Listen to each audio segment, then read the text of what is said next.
nganga nai on le taiau Abe o le la ua punitia po I puau E sau malua wha susu I laua la au Sa sala le punga la au matala uau E tio fo I Samoa whai o na taiau Le amatanga o le aso whao popo o le olanga Le taiau nai matani uwhea ngai ma le ata Le tala le lei ua so o ai nei Samoana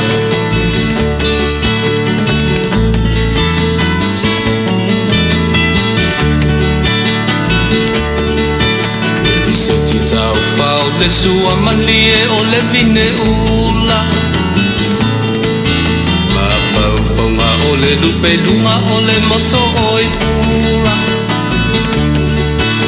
Le langa ali ua pua ina mai lona manongi E asofo ua foa ina I le Samoa moni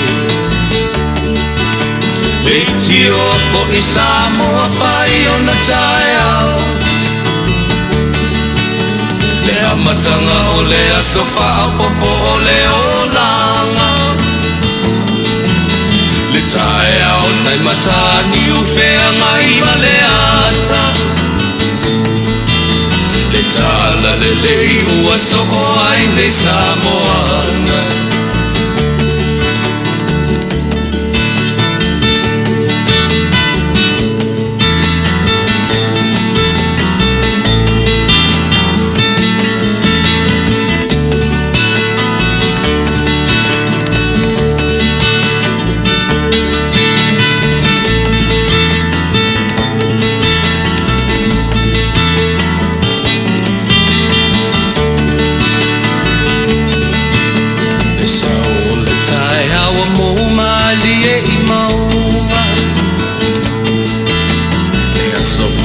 Valo ia I mapaupauna Le vihinga ua whaako ia tuile matai Tangata soifua ua oli oli ma Faafetai Le tio fo I Samoa whai o na taiau Le amatanga o le aso whao popo o le olanga Le taiau nai matani uwhea ngai ma le ata Tala le lei o aso o ai nei Samoana Le tio fo I Samoa whai o na taiau Le amatanga o le aso whao popo o le olanga Le taiau nai matani uwhea ngai ma le ata Le tala le lei ua so o ai nei Samoana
Faafetai le tua lo matu tama.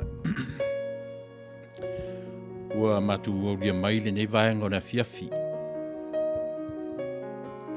A o tumaupea, loa lofa, ma loa ngalelei whaasoa, mo i mātou, o tangata na e whaia. A ole i amtaina tiu te mawhaiva ore nei po. Mātou te mautinoa,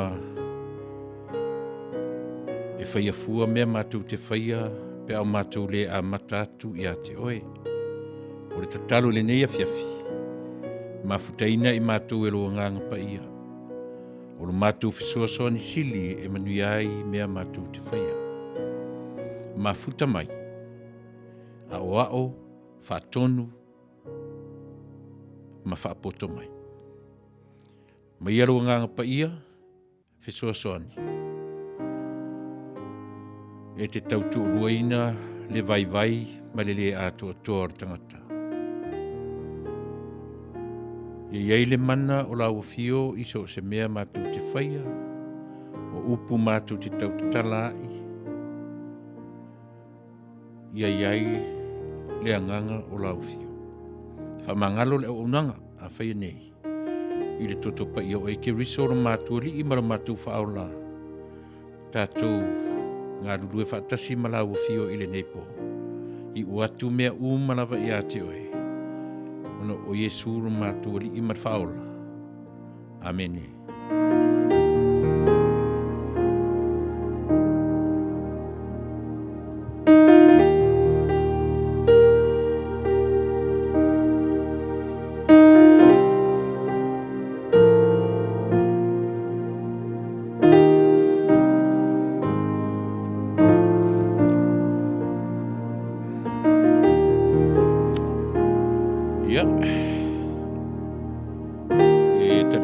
Le mafufau mananganga Samoa.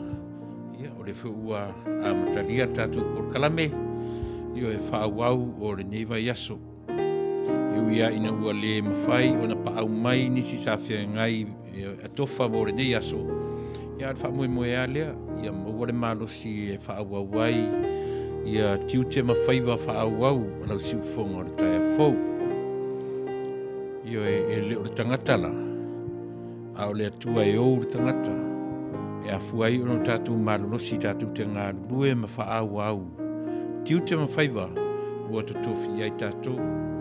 Po la stofi, la fiafi la stofi e whanganga mo tātou tāu masani, ma tātou porkalai masani. O le tutu pea po le kipa naki, whea ngai ma le tamaitai whau, pasta turin, e pita iane ia ua whaisi pisi o le tamaitai ilana ngā ruanga whea ngai le a fiafi, ia pe o le afuanga na ia ua o tu safa ia tu fo ile nei tu la fiafi manatu ia e au mai ele atua mafufaunga manatu malangona ia tautu ai nai lo to pa ia malu to malu Samoa iso se tafa le nei ke lope manatu foi o le nei lava vai tau o tatu anga i mai ai ia o le vai tau tele on ta unga e ta uai talnoina tatu por kalame Fasa le Vale Taunuu mua o le vai tau o whainga mea alofa. O le vai tau o whiofo iai mea alofa a vatu au mai. O e a whiwhi atu o a whiwhi mai. Ia, o le vai tau e mawhai on tatu whapeo e whiofo iai e songi atu, songi mai. E fusi atu, e fusi mai. Ia, o langona nā o le vai tau le nei. O le vai tau e tātou te whaafemanga loa i ai. Io e. Pei o la ngona nā o le nei aso, io e ta e anga i ai tātou por kalame. Ia, ona o le tāua. O nei foi vai tau, ma le nei vai teimi. A le fiafini nei. La tātou tala noa, la tātou le tue tala noa i whainga mea lofa, o lau songi atu, ma lau songi mai. O le awhiwhi atu, ma le awhiwhi mai. Io e tātou tele tala noa fuila i le me pizza lata mai nei o le vai tau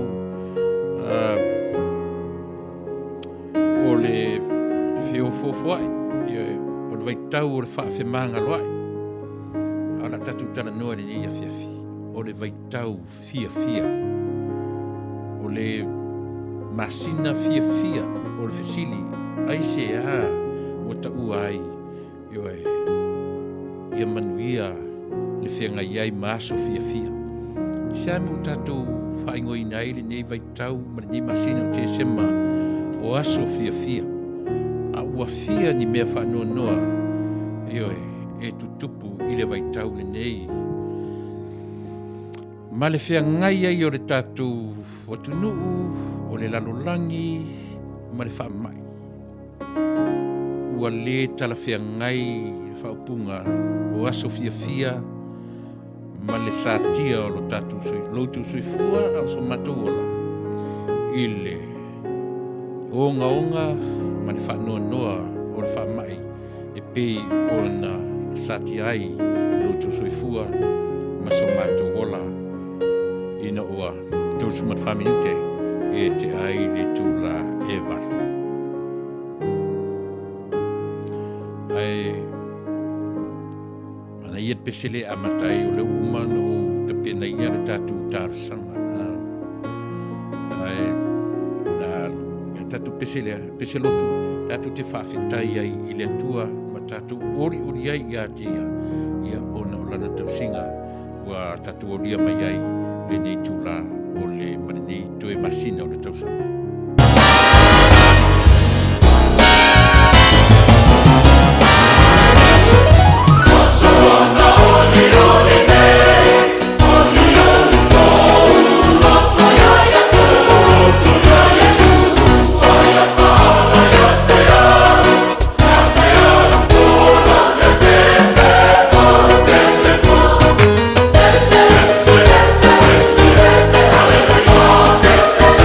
Festive.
so ona o nei lo loto ua ia Yesu.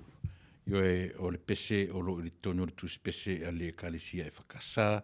Ia e pei ona watuai le whamalosi. Yo a o tātou whapea o leo o tātou le vaitau o a Sofia Fia. Ia o lea la me pese. Tātou te so ona ori. O ai tātou te so ona ori ai. Tasia. Na o Yesu Kiriso. Yo tātou te ori ai. A whaila tātou te ori. E iai te mea o mai eile pōngisa. Ai emo ai lava si ori. Yo e le mawhai o na manu malo le pōngisa. Ma mea whanua noa o le ola nei. Pe a whai wa ia te oe mau le ori. Olo nuinga. E tinga lava o na ufitia tātou le pōngisa o whaalawe. O mai o le maliu maleoti o le satia o lo tu soifua o so matu ola i wha mai whaingata o le neiola. Ai whai mai emo ai lava. Io e si vai mui titi le na. Io e o le ori o le tangata o ori ia Yesu e le mawhai o na ufitia i tātou. Io e aho o mai teimi wha noa ma teimi whaingata. E tātou te ele whaena vesea, io e malingi o loimata, ma leo o mai o le tangi, io e mao o mai wha noa. Isa selang o tātou tangata ola. O oe tangata soifua ma o le tangata ola. A o ia loimata. E wha matala mai ia i tātou. Le tāua, io e o leola ua tui na mai e lo tātou atua. E tātou te mautupu ai ma le mautinoa. E le manu malo mea whanonoa. Io e ile oli ile atua. E umar fia. E uma, io e o mai lo teimi pōngi sa umar fia. A ole oli lava ia. Io e pe o mai teimi whainga tā o le ola. E emo lava si oli. Io e tāua. Ia pe ono tātou amatai. I pese mai le korisi whaafaife au i whea kanana fau. Io e waso ona ori neiro. Tātou por kana me Fasa le Vale a Taunuu. Ia e pe ona whaawawina fo i le neitu la fiafi. O tātou le vaitau o aso fia. Aisea. Lea le mea ua ngangana i whapea le lalolangi o aso fia. Io e ai a fesili. Ua fia ni mea whanoa mani mata upu o ngaonga e tū lai mai au lea lava tātou te ala langa o aso fia. Io happy holidays. A o ina o tātou whela wa i wha manuianga i manuia tā penanga ma le ta pena atu o aso fia. Io lea rai e tātou mta upure nei e fiafi ia ma le whaitau a le tātou porkalame e Fasa le Vale a Taunuu. Ua tātou i le vaitau o aso fia. Uman tātou taranoa i le vaitau o whiofofua i o whainga mea alofa. Uman tātou taranoa i le vaitau o le songi atu, songi mai. O le vaitau o le awhiwhi atu o le mea alofa, ma awhiwhi mai. O tātou le vaitau o le whaafemanga loai. Uman tātou taranoa i vanga umana. Le fiafila nei. Tau te talanoa o le vaitau o aso fia. Ai se a ua whaamatala i whapea. A ua fia ni mea whaanoa e whia ngai me ta. I le vai tau nei. Io e, ia pi o nei vaenga na ele lei le anga i o tatu taranoa. I le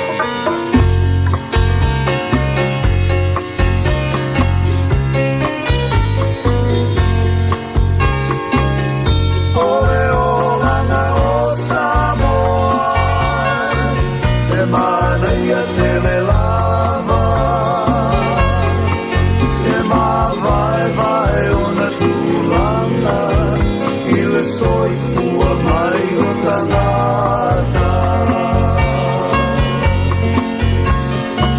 Pangarona Manuia ai mai sele pangalu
Samoa o se o langa tau safia o lana tū maranga ana lana anga I whanua, lana anga nuu, I o fōlinga fia, o fōlinga tau safia o tangata lea la o mon mawina ia e le fionga ia whanana Jerome Cray I le pese pe on whaingoina o le o langa o Samoa. Tātou le vai tau fia. Ma lia o nei o langa o e soifua mana. Te lo taru no nei le atu nuu le nei. O tele I maua se kirisi masi sili o na fia. E pei o le kirisi masi na o wola wa e ai ilo ainga. I Samoa. Tele tau sanga I nei atu nuu. Fe emo ai ma fe I lafi. Teunga o fale. Le maumori emo, e te loa, o le talamali, e o a tangata e le taritonu I a Yesu ma le tala le lei, o lona whanau mai. Ai o oro le vai tau le nei, peona u whai atu e la u wo, lotu le kalesia e le taritonu o Yesu na whanau I le kiusimasi, ai te alatua pasi atu lona whale, ai. Se o lai emo mai li matu mai le oti tamai oti fu ina ilo no mafale. No ala ia lea. Le tatu te tau whailangona whatasia, le tā ua. A o fo ina pa o mai pese nei. O tau sanga a toa lava. A tā le pese o kiusi masi a iuni, e te whaalongo ina le sao. A tā le pese o kiusi masi a fepuali, pe tā I se masina o tau sanga. E te whalongo tu ai, e pe e whi aura tau mai ate oe. Ai o oro le vai taule nei. E pa o mea le pesa o kiusi masi, ta te whalongo tu e langona I o ta tino le whi au o lo au mai. Pe o ai no ta lewa pe ta te le tonu I a Yesu na whanau mai I le aso. Au lea lava e ta te mautino, e tā mai lo pesa I o kiusi masi, ta te whalongo ina lava. There's a message behind those music. O le message au mai I ati oe mau, le tā ua o le nei vai tau. Ai o le mea le whapea I tatu. O le vai tau o aso fia. O le vai tau e tapena I tātou e tupu ai le fia ia I tātou uma. A tātou lava mta upu ma tātou por kalame e Fasa le Vale e Taunuu se I tue sila tuto ane I ai. Pe ai sea. O tātou whamatala loto ai lea vaenga. O le mea lava na pi o leo a matatu I pese I o tātou atunu. Pese le whai mai o leo langa o Samoa. O le a le kirisi masi I o whanua malau ele. Whapewhea o na whanau Yesu I o lau whanua mau lau ele. E o mele amatai whapea tātou porkala me tātou te sa awhilawa. O tātou o tangata Samoa. Na whaapewhea o na whanau Yesu I o lau whanua mau lau ele. Pei o le winga tonu le nā o le tātou porkalame. Fasa le Vale, a Taunuu. Ma le tātou iai le vaitau o le Cherished.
Ioi, ia, ana ese lava ia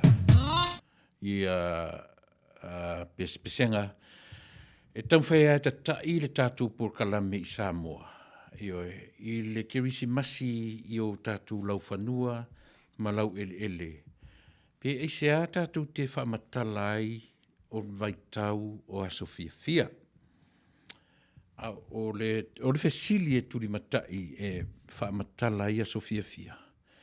Ia peila o nei i o e whaisitu ai o lo o mai nei. Ftoa umana ua re avere si ua re avere si i le maliu o le maliu o le Daniel ua fine o le maliu o le grandmother o le to ua ua fine. To pei o lea tātou te whamatalaina le vaitau o aso fia. Ai o mai ai maaso sili o na le fia.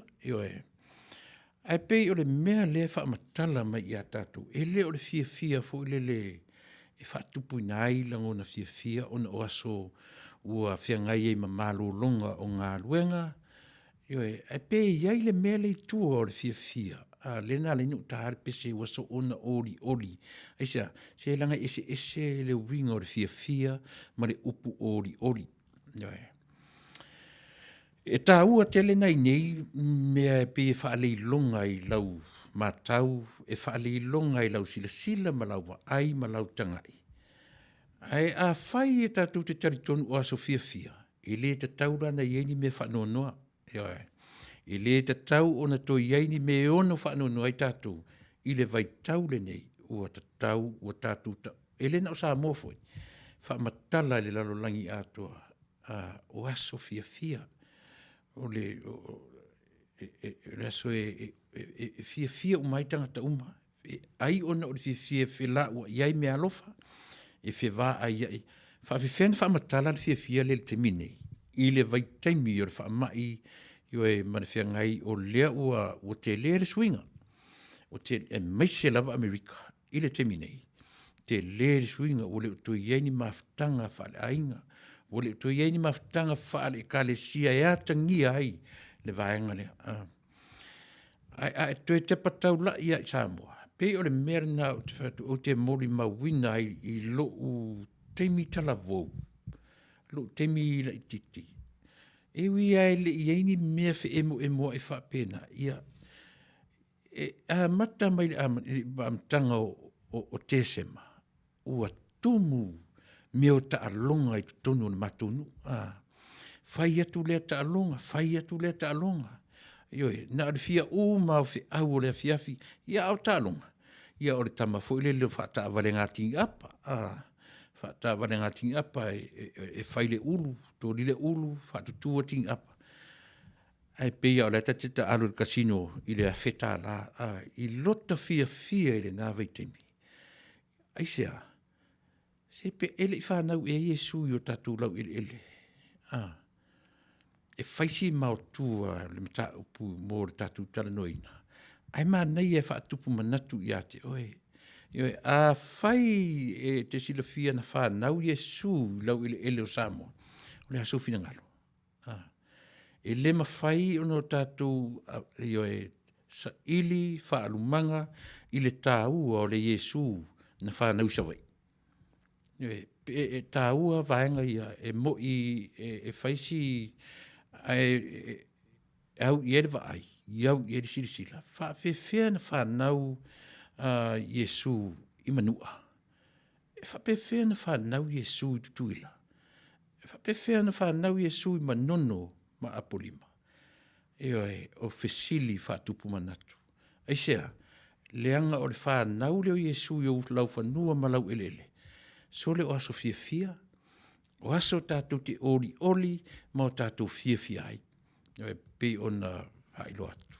Simena whafu.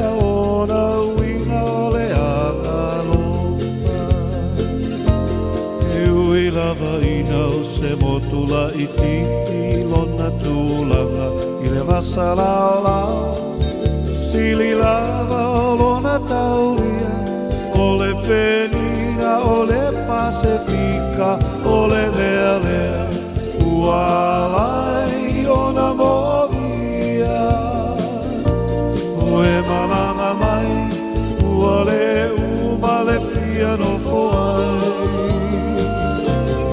Sauia o e se I tau lava ina e mai mo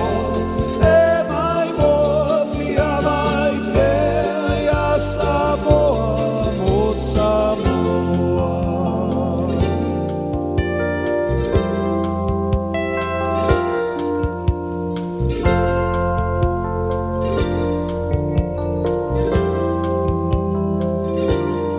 O Samoa o se atu no filemu e tau sisi tu mauilanga anu o lona sambi e lanu moa ma ona atu maunga lanu lau aha o vai ta te malulu e se lau pasene I le whamalu o le mea mea Ualai ona movia O e malanga mai Ua le uma le fia no foai Sauia o e se I tau lava ina e mai mo fia mai pe ia Samoa o Samoa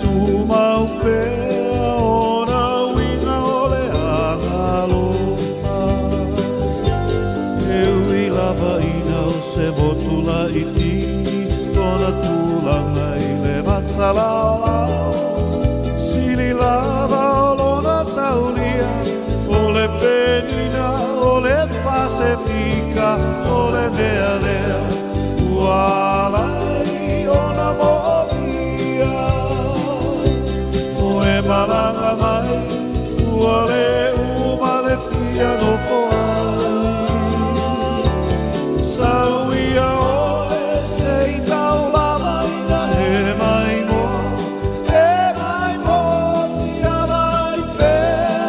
Samoa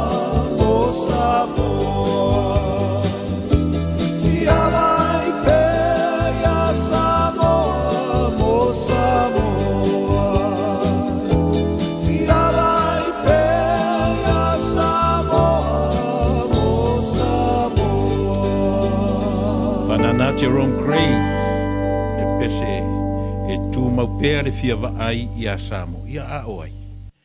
Oai se isi e le fia vaai i lana Samoa na whanau maolai. Ioe, e peo le nā le nganga ai a whai tātou te manatu, tātou sa ili.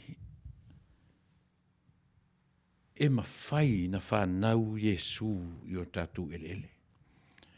Ioe, tātou te sa ili lava. E whapewhea o na tupu le mea, ina ua tātou maua lea nganga o le aso la nei, vai tau lea lei on tātou whai mai, o aso fia fia.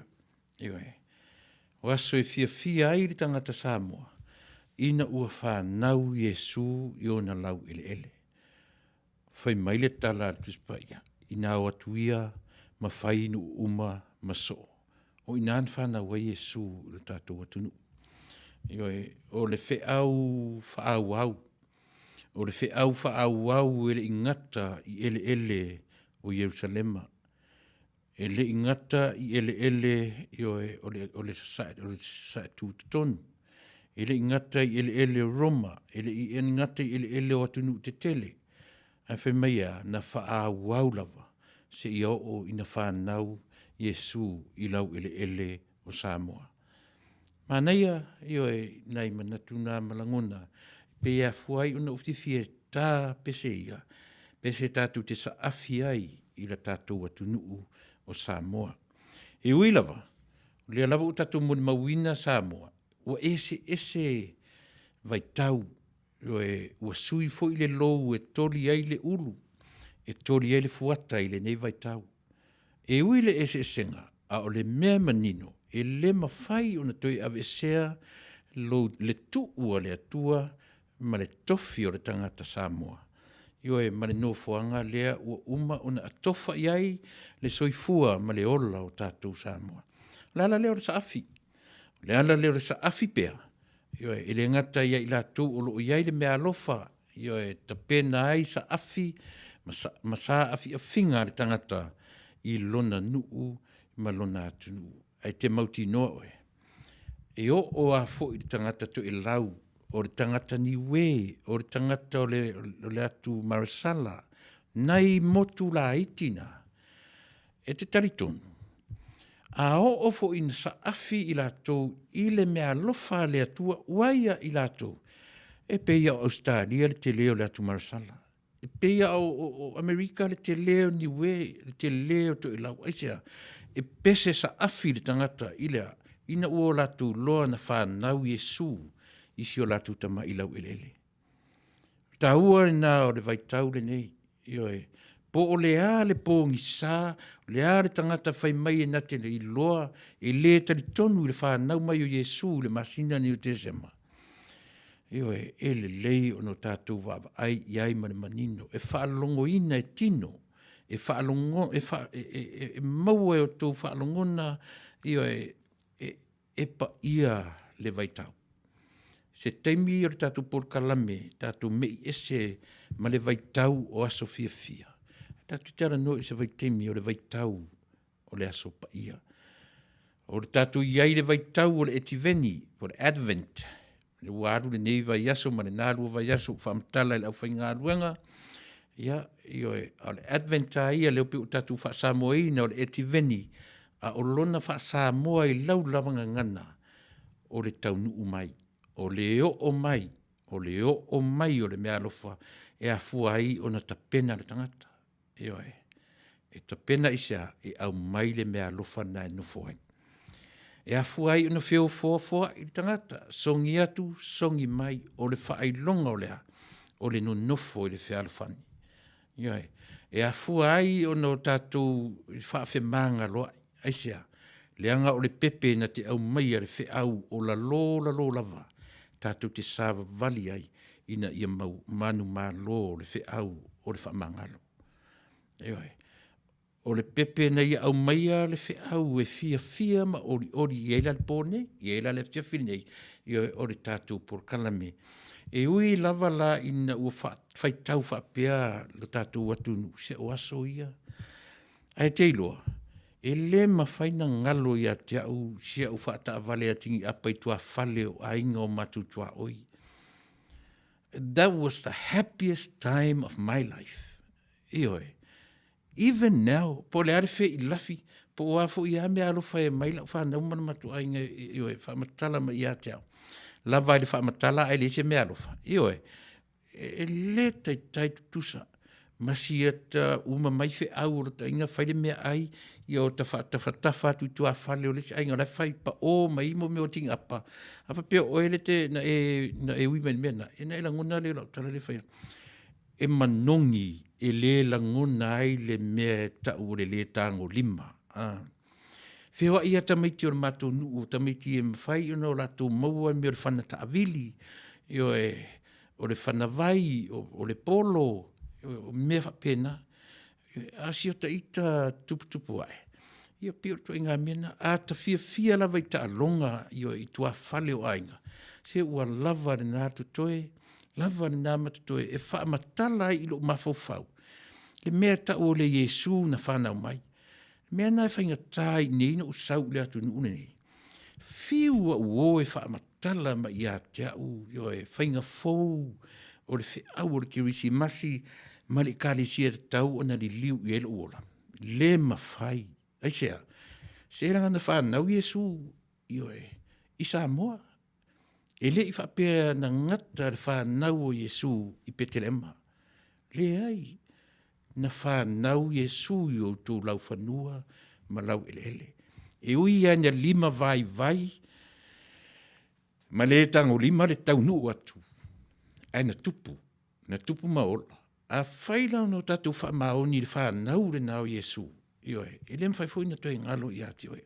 E le mwhai fo ina whato sina ina lou loto ma lou fina ngalo. E se tangata inisi a onga tero. E alu alua o onga mtato va ili ma ili pea. E tasi lava le fe au na momori atu. O le fe au lea o le whaortanga. Lea e whanau i oe whaamanatuina lona whanau mai i le nit. Tatu tele whapela o ese au ngā tupulanga. Mo tatu whapeai. Sa ora leo ngā tupulanga leo tatu i ele temini. Peo no whai atu. Whengenga tuai, whengenga fō. O le tau o Yesu i le satau. O le whanau o Yesu i le wharepovi. Vali atua mai le kenese. Vali mai le kenese. O le tala whasol pitola. E le mwhaintatu avesea. Le whapea fo i la tātou Samoa. Ina nei e manatu lava o le taru fau nei o mea sa o ma mea moni. Au nei ngalo. O lo o vali mai i o tūtua matua a. Ti o mai le tātou vai taimi. Au nei manatu le tupulanga taru fau ma le taimi nei. Au nei ngalo i a tātou ana le ai nafi. E le ese nei. Ana le ai nafi. Ia e whapena fo i ona le eise. E tāua, pe e lava i o e le lou e tori e le fuata. Ai awane i ngalo ia i tātou o le atua ana nafi, o le so mai roa.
And it keeps right on the hurting since you're gone. Ooh, I cried myself. El Rupios Tuna Market i te tonu ore ai o Long Beach. O loo mawai ore tau mafa Samoa, tale mamoe, supo mamoe a paparusami. Ofu parusami moa tunu masi usi upipi. Sapa sui, so sisi, povi masima, talo mafai. E whamaria ino no loto pa e whio atu matala atu o a au. Ile El Rupios Junior Market i te tonu ore ai o Long Beach ile limalua tasi o Long Beach, California, Iva o Valu o Lima. Telefoni 502 tasi Iva Valu Valu. Every minute of the day, every hour yours.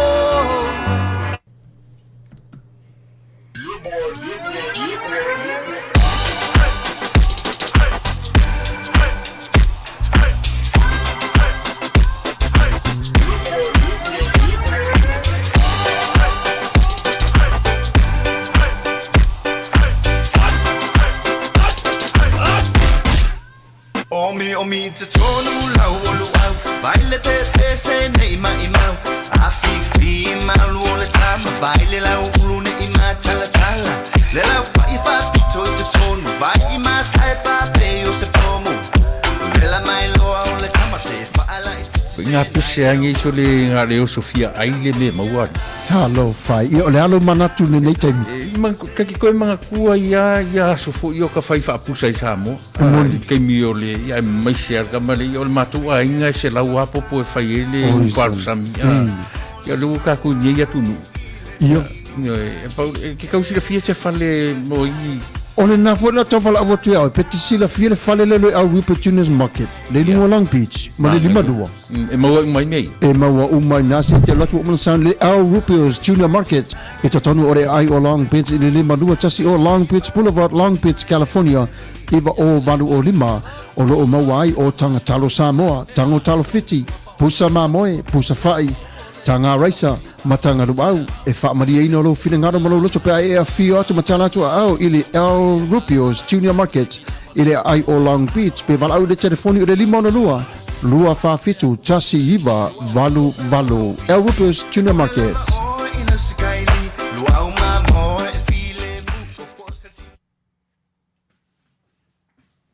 Ia, o le tautua le nā, ia, lea fo I a company o le fo I a onanga, le ngata le tautua ina o tātou tangata, o tātou atunuu, ia, e whapea fo I, o ona pe ia la lua, ia, le tautua, mana o onanga, a si vaenga lea, ia, ona, o le tamaitai Samoa, e whaipui po atu I le I Mexico, ia, e a fuai, ona pe ia manga lua whapea na, ai uru fale la le fale uloa e te mawai so se mea tau lima so se mea aitu apa so se mea aitu aisa Samoa io e mea tau sami vela ia e o mai whatasi ala ma le tau sami le atunu o Mexico io e maa neia fo I tato wofa masani ai ua sorry ia la tau sami faspo masima so le io e li liwa ni se temi fai se tako, ia fai se fesili I tamaitai o fou e wha matala I atu e langa e la iti e limiti lo ui loa o ingoa mea ai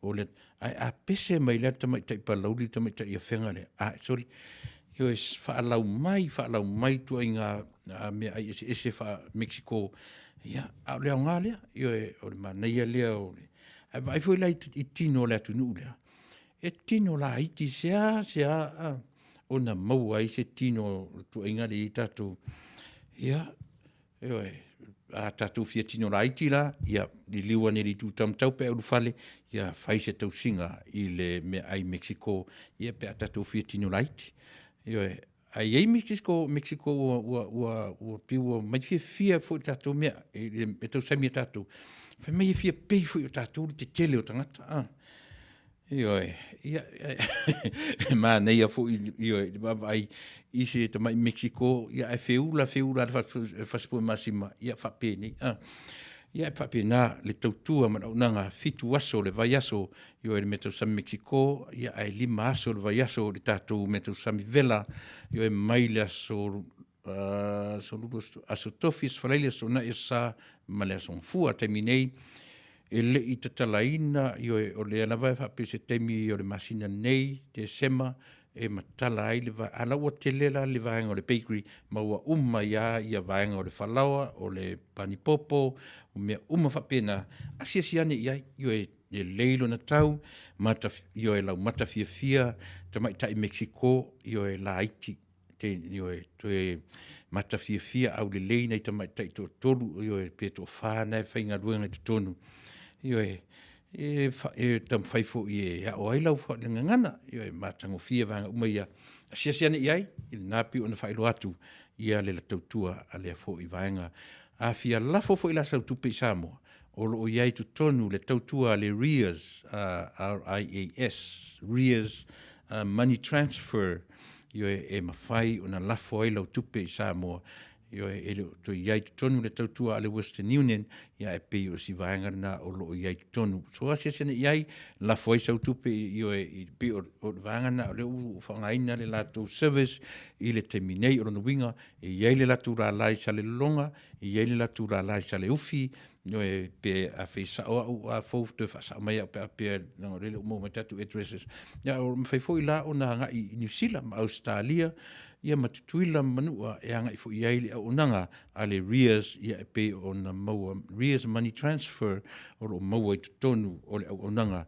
ia le vaenga le El Rupios Junior Market le leile rate le daily rate le lei e maualunga e sili atu na tau nei lo le rate le Western Union ia pe ona I vaenga le na o lo mfai ona fesosoni mai ia I tatu I le neve taimi tatu le vai tau fia o le fesili le tatu por kalame le Fasa le Vale a Taunuu aisea o le are me o tatu fa matala ai le nei aso kirisimasi o le aso fia le nei vai tau o le kirisimasi ma le tau sanga fou o le aso fia si o fatalo fatu lava inisi io e mfai mafta mai fatalo fatu si o afinere mai North Dakota Bira ia tatu filo I leva yaso io e manuia le fai malanga mai Tio Swalka, ma lo fa tai a tita leni, lo fa Tarofa mai foi, good afternoon, listening from Melbourne, Australia, Tils Rolka, ia whaftai tele i le mawhata mai, ati tāleni, Manuia soifo Manuia, ia o mawhata mai foi i Melbourne, to tele lau Australia, ia tātu te whelo ai.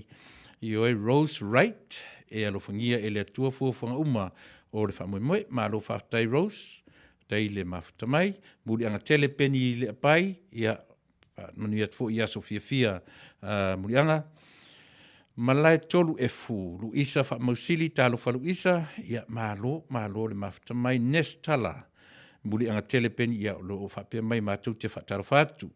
I le nei tu lao le aso, taro whalava, i lau sunga Tuilaepa, ia Manuia na fiafi, ia lo mawhata mai, from Auckland, New Zealand.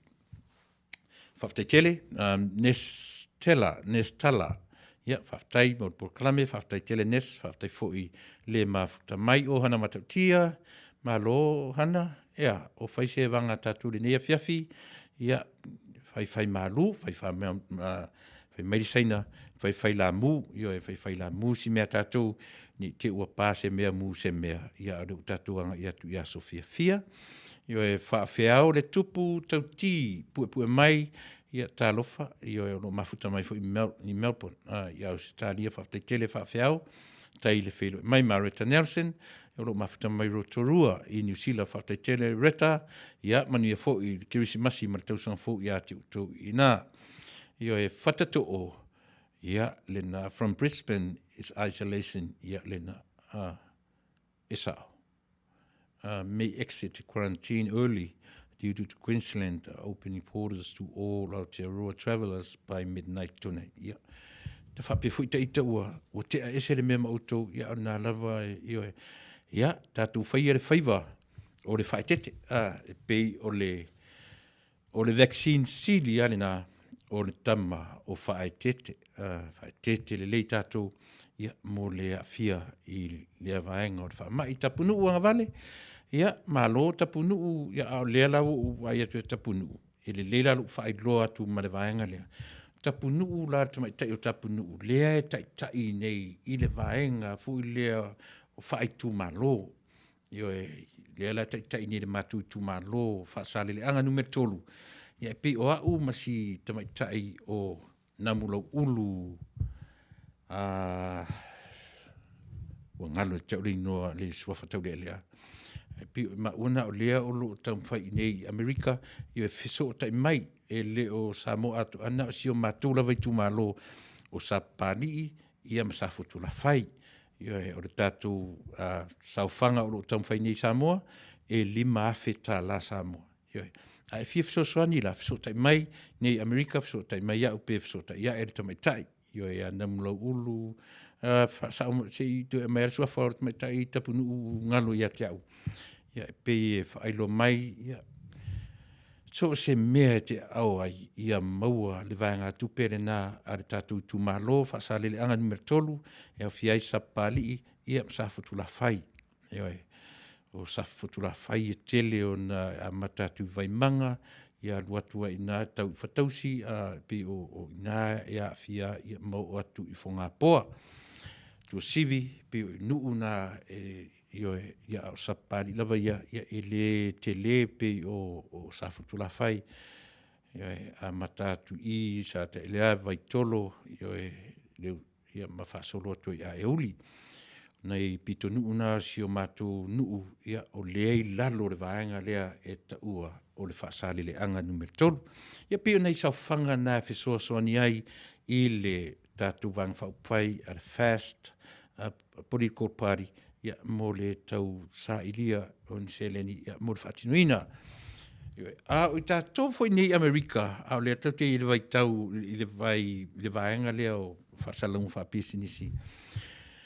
Whapeo oe o tangata te lango i le Fast Supporters Group USA, ia olo ua lea ua tapena le tātou i le vaenga nei, ia o lea ua mautu, ia lona ofisa, o ana board members, ia o loo presidente, ia le whetalenga ia suafuina se tu suasua, o loo whailau tusi tamaitai o toa e ti Mani Smith vai vau, o lo teu tupe, le tamaitai o lavania, pinda, mai le fioanga o Whaleula, ma pango Amerika Samoa, ia pio tamaitai o toa, ia e sau i au asi Amerika Samoa, ia ma whangamalo, nai nu lata mai ana e te o atulo iai, ia e te mau atu ai ia tu maungo Israelu i le lata mai, ia e whangamalo i Sawai, ia ma au asi i whea i Amerika Samoa, ia le fio angari nā o tamaitai whelautusi o toa Dorothy Smith vai vau. Ia ma te tupe pi ono whaelo atu, ia o te taitai whanuai, ia ma le sui Prestene o tamaitai o Tominusi, o ai tangi ifo i lima, Tominusi, io e sui Prestene, sui Whelautusi, o Sesalina, Tunipopo, ia pi o tofinga na e alan ufa laudo atu molo tu silafia ua maea o na whaia ia board members ma ua mautu foi. A whaila e te Fia Toswani i le tatu Fast Group USA, ia whesota i mai telefoni ia tatu ofisanei, ia ma le tatu vanga na ua iai i Facebook na e lua o le i nei lava USA, ia ma lato group chatanga e whai ona e whesota iai, ia e te mafuta mai iai, a whai oi o lo e alala ni Amerika, i so se tete o le nei atunu o e whaafonga mai iai, ia le na o lo iai tato li tio whaasala lau, io e whesota mai iai, pe a whai fi a vea oi ma member, io e o tatu se lautala e te member ai, o se lautala na e anga i sa o lava i Samoa, ia ma le wha moi tele ale nei tautua ma le nei au nanga e le wha pia e ave oi se wha pui pe a le o le tatu wha moi i se la wafeta la pi o na tapena i a Amerika e whai mea whai i le tatu vaenga wha upai Samoa e o le whai numera na o na tua i o le whai numera e le wha pui ai tatu pe a le o iai ia lofa fe so ni mai le tatu vaenga lea ina ia maua so tatu sao io au tau mawhai ia le tau wai Samoa e lavia ia lo tatu atunuu. Ia, e pi o na au te whao tuaila whatarofa o na o lea a whetenuu a inga ma Retta Nelson ma lo Faafetai ia whatarofa atu lo whatarofa mai fo i ma Retta mai i nai Rotorua i New Zealand. So le ta whewhere ma mau metu te mafuta mai ai, Faafetai ma Retta. Deb Herman tau vai Faafetai tele. Ia o hana matautia i o na vai tau o le choi to the world. Manu Faafetai mana tua fo i aso fo ia au tatu la haiti a taru ta te whai popo pe ta te aru le maumanga. He lele e lo se fuia fo ila lele to atasi whai mai.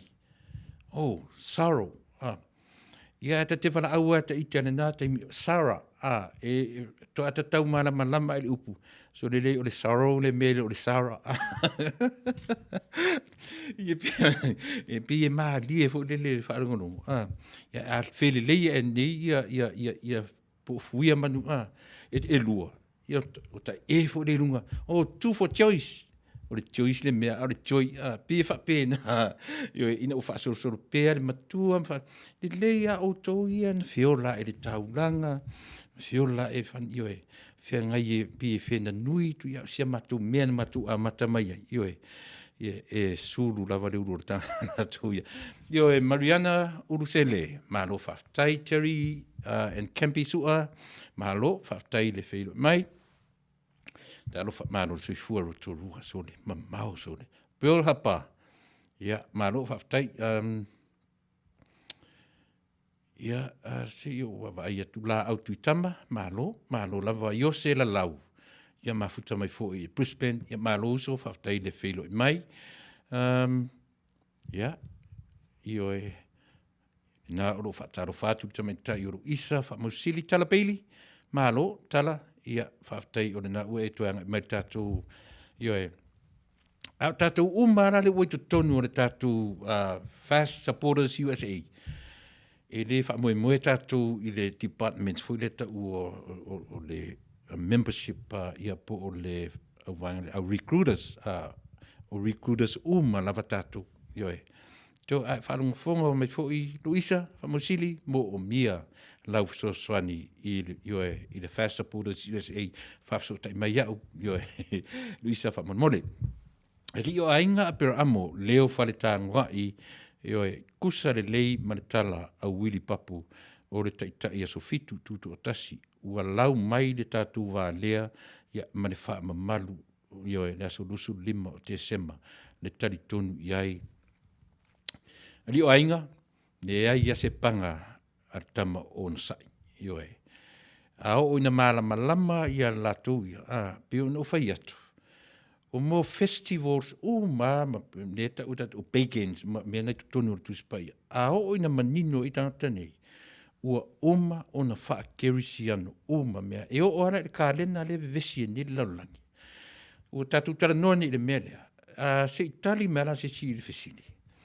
Tau sanga ne o lea le matua o Yesu e fua I le kālena I le teminei. Lea le matua o Yesu ua iai I le teminei. Te ora tatu sa ili meia.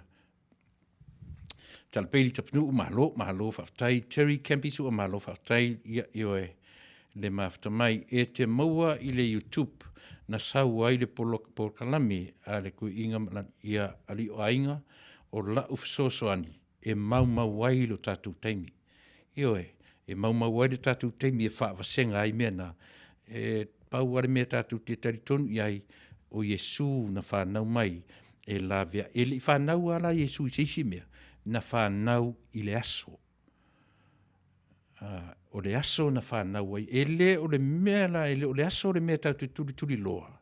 A o le mea na tupu ai I le aso. A manino vanga ia. O no tatu marama le tatu le fina winai. Le mea mau ai le taimi. Turi matai, Yesu na whanau, o le atua na liutino tangata, o le Emanuelu. Na ala na liutino tangata Yesu, I le atua. Tasi alo na whamoe. Mea na ele ina utara no so o atu, le winga o le upulea, o le alofa. O le alofa ele whaia I mea, tasi ala whamtaleina o le alofa moni, o le whaai unga ua sao o na whai. Sira totoa la I le whaai unga le atua.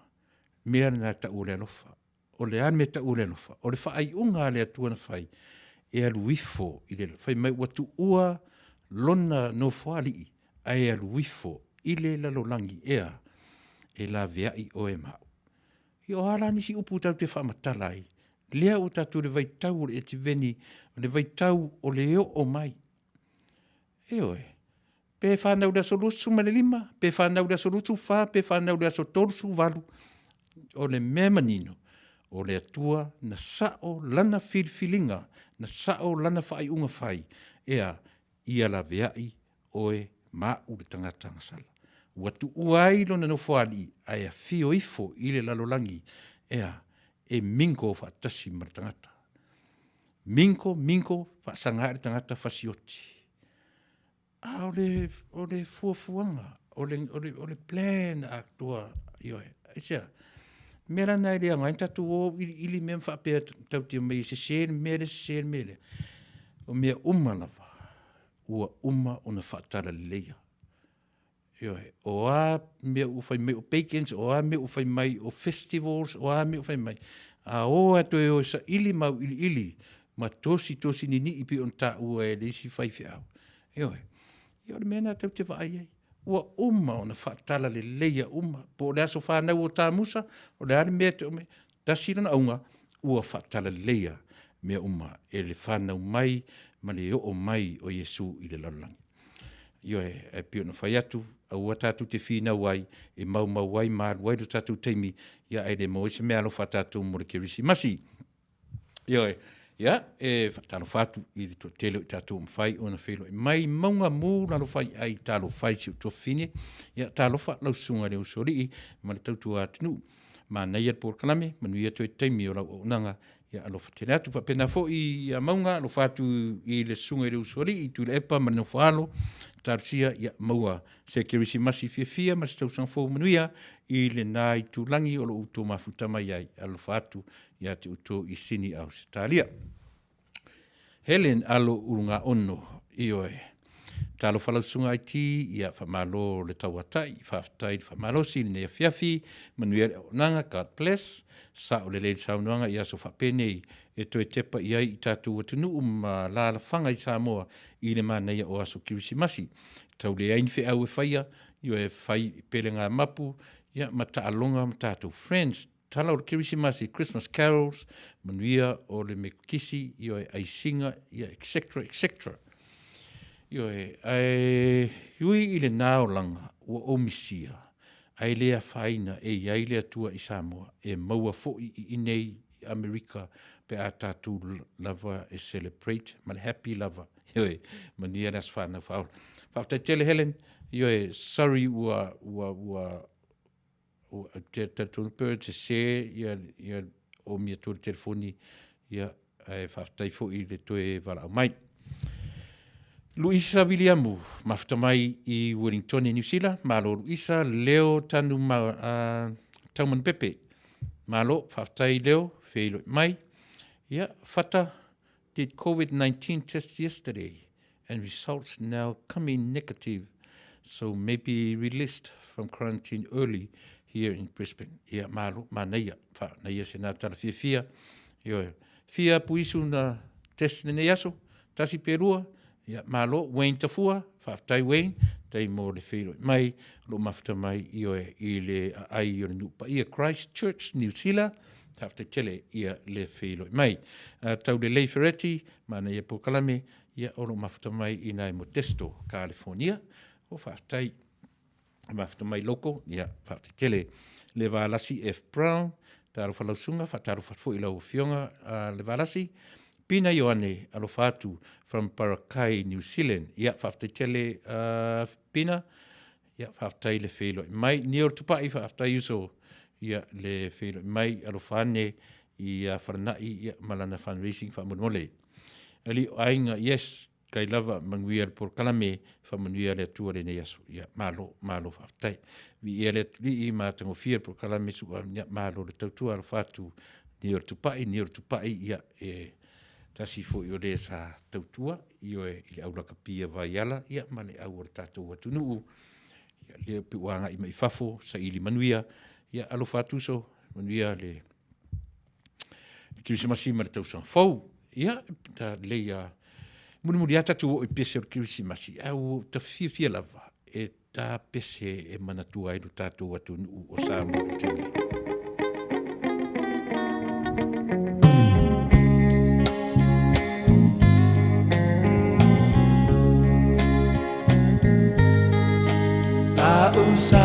Samoa e matalasi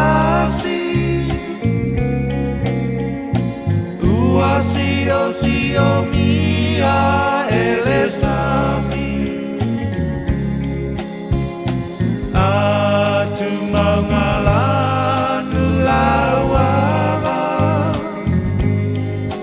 Mea i pia o tangata La usa moa ea Mea tua e lo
aolo malo tali ilangi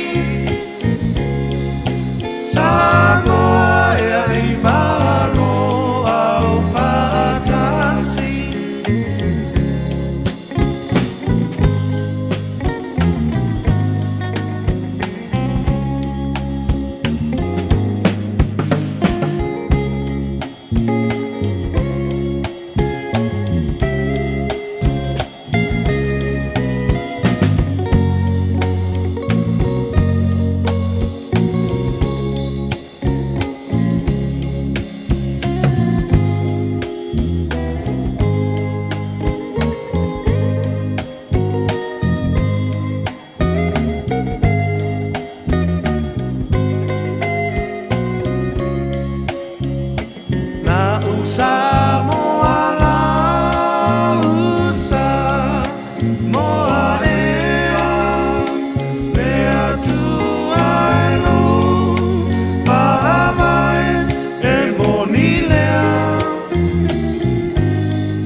Fatunga yo e Samoa matalasi ia e pe o no tō whafunga iai Manuia nei viinga nei pesenga mo i whaisile watu ia ai manatu ai lo tātou Samoa ua pe o na watu tātou programe Fasa le Vale a Taunuu ia mare aunga ore nei a fiafi ai se a e tātou te whaamatala aile nei vaitau o a Sofia fia o tātou fiafia ea ona ua whanau mai Yesu. O le aini mea e ono vesi ai lo tātou atunuu ina ua whanau mai Yesu. Tasi lea vaenga tā ua e au i ai le tātou le vā ili a tātou. I uia ina o tātou whaamatala o le aso na whanau mai Yesu tātou te fiafia ma ori i ai. Ai le mwhana ve sea io e tele whaalawe lawe tupu, tele mea le lei, tele tala whanua noa e ono ve si ai le nofo le lei, io e toa telefo tangata i ai mea e peila tu te manatua i temi nei, mea leanga na tutupu, io e i le vaitau le nei o le kirisimasi ma le tausanga fōu. Ai pei o le whaamatala loto o le tātou porkalame. E uia ina tūla i mai teimi lei, po teimi wha lei, ai longa i isi o tātou e uma le te sema, e nā ore fia lava.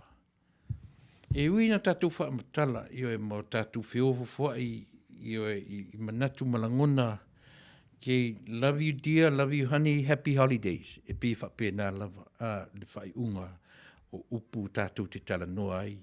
Hello family, love you families, happy holidays. Pe o la ngona na fa matala i le vai tau nei.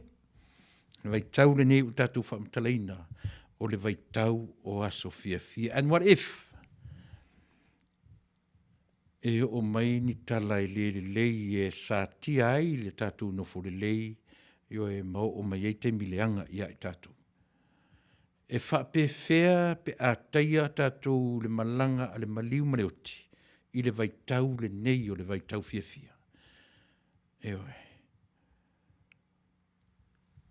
Ia ta oto ia le mai ua leva o na wha ta oto lia. Ua le eise wha moe e toe nofo mai le mai. Ua leo le meu tatuanga iai ua vaitau taimi. E whawhewhea tangata fuile na matala noa i usa vali atu whafo e teia ta vale pe whana e sesi po lea. O ina e whamatala i tātou, le upura tātou atu nuu o le fuata malona lou. o Samoa ia so ia peini mea onga a o ina o mele maliu male uti. O teimi whaanoa noa le nā iaso ia o le tato. Teimi nei. Pe ia o le oti, o le mena, a le latua I, uma, whitangisi teimi o le maliu, teu tanu, uma. Mea nā le utatu wa ai iei tatar fau, yo e male o langa lea utatu soifua ma e o lai. Oaso ia, e tai fia asofta a malanga sisi New Zealand, South Australia, yo e South America. Ia e whaile wha mawaianga tele le pō, e lua tōru pasi e momori e tangata e tō tasi e malanga. Wānei, pe ia weekend nesi New Zealand. No fo ata whao te te ia ole ai masam. Pe ia weekend pe e weekend mai i atinu mamau. Nā sawa, whaile whatau le weekend, to e lele I Samoa. O suinga nā ua iai, io, ai lema whaintatu whape o suinga le lei suinga ia. Io, o suinga ia o leanga le lei o lea tua e moni. Mai lema whaintatu ese, ma suinga ia o tatu. O le te konolosi wana ia whaapu mo o ina le lalolangi. Io, ngā luenga le nā le te konolosi lea o tatu I te minei. Au mai al te konolosi le lalolangi whaapea le te le, au mai a whaapea. Neo e peo la motore te leo lalolangi lea. Le winga le lautala. E tupu nei I le se kone, e maua Samoa le lisi se kone. Tupu I Samoa le itula, I le tula, e maua nei lisi 2 minute. Maua le vaenga lalolangi. Au whea fua mai nei mea. La I le tupu airu tātou fia. Tātou te le fia lana o le vaitau le nei o le kirisi masi. Ai tātou te fia I le na whaia le kirisi masi. Tātou te fia I le na whaia mea uma o le lalolangi. Tātou te fia I le, the creator of all things. Io pe nai vaenga ia o te fia ia uia. Io po le le pio le savali, o le pio pā, o le alu matofu, walu matofu. Ia manino pea. E iai le taimi e tofu mato e fo'i le moa o le ala e savali ai. Ia awane io o mai le wala au, io o tofu a masau fa'i ei au tafa o le ala. Tātou te tofu mai le tae au e tau le au auri a fiafi tofu. Io au le au wala sa o le tau te savali ai. Tau te tofu ma le wha moe. E iai le taimi e to get back to the middle of the road. Ia, e savali ai. Se ia o lava I le tini. Ai le ai se isi o tātou e savali I le awara sao lea.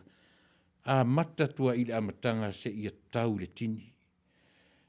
E o tātou savalinga le tini. Ua tofu whaafia I au tafa o le awara sao lea. Iwe.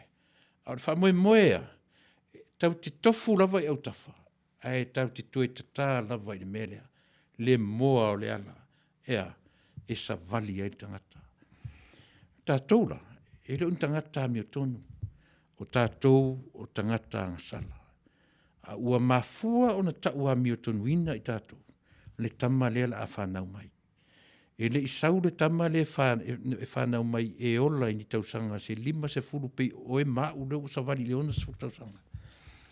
Pau ai o tausanga na a tofa ina e le atua e ola ai I leo langa ma o e mau. Le tamale. E no ova tuar fesili. Pe a whai o te fia I mea o uma o na whapa ia ina e le tangata kirisiano.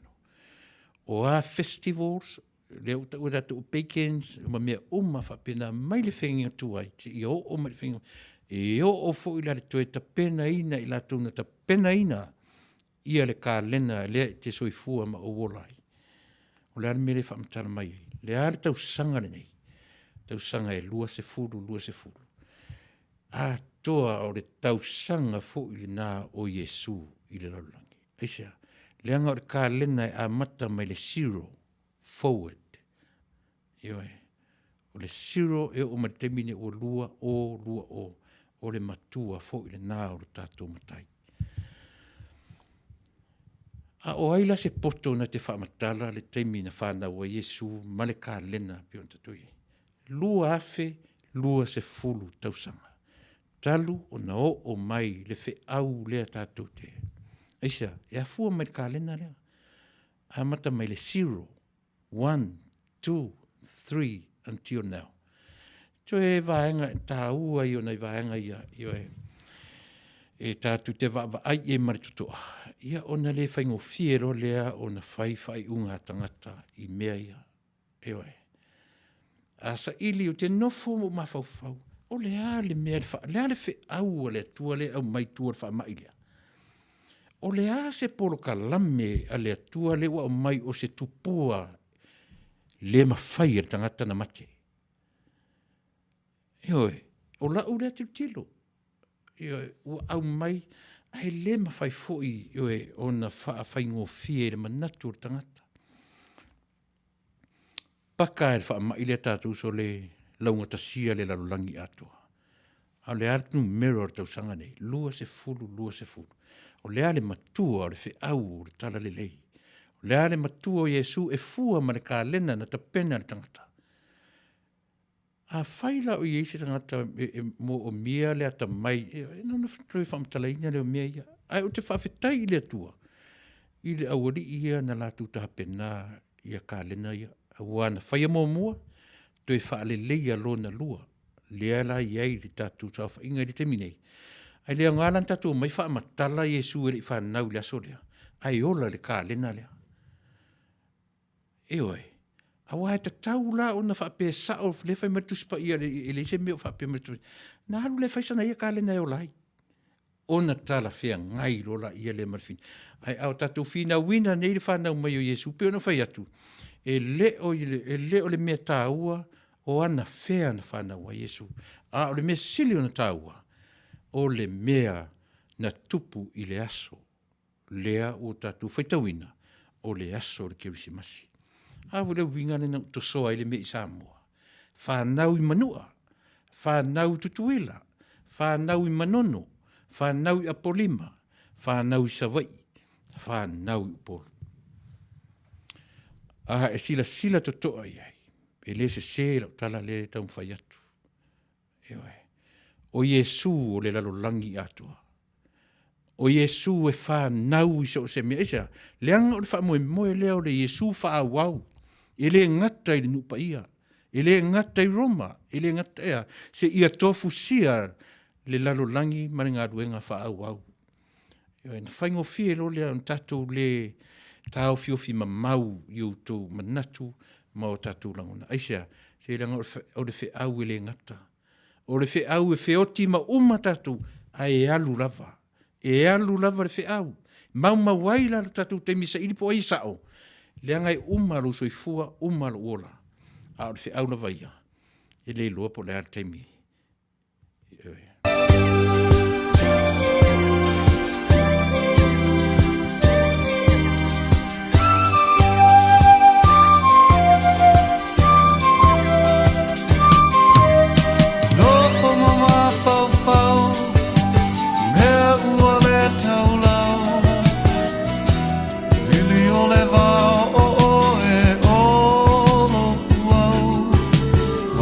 Manu lele o le vau e te talia si o manao ina te tala mai alo fat ana o e mai lasi o te pawhaasi ulangi o te wholo whetalai pe ata Fasa ngai e te alo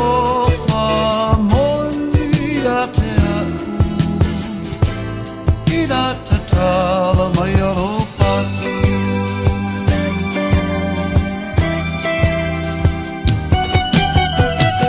Nau i le ufi ai fete i le papa Tau mao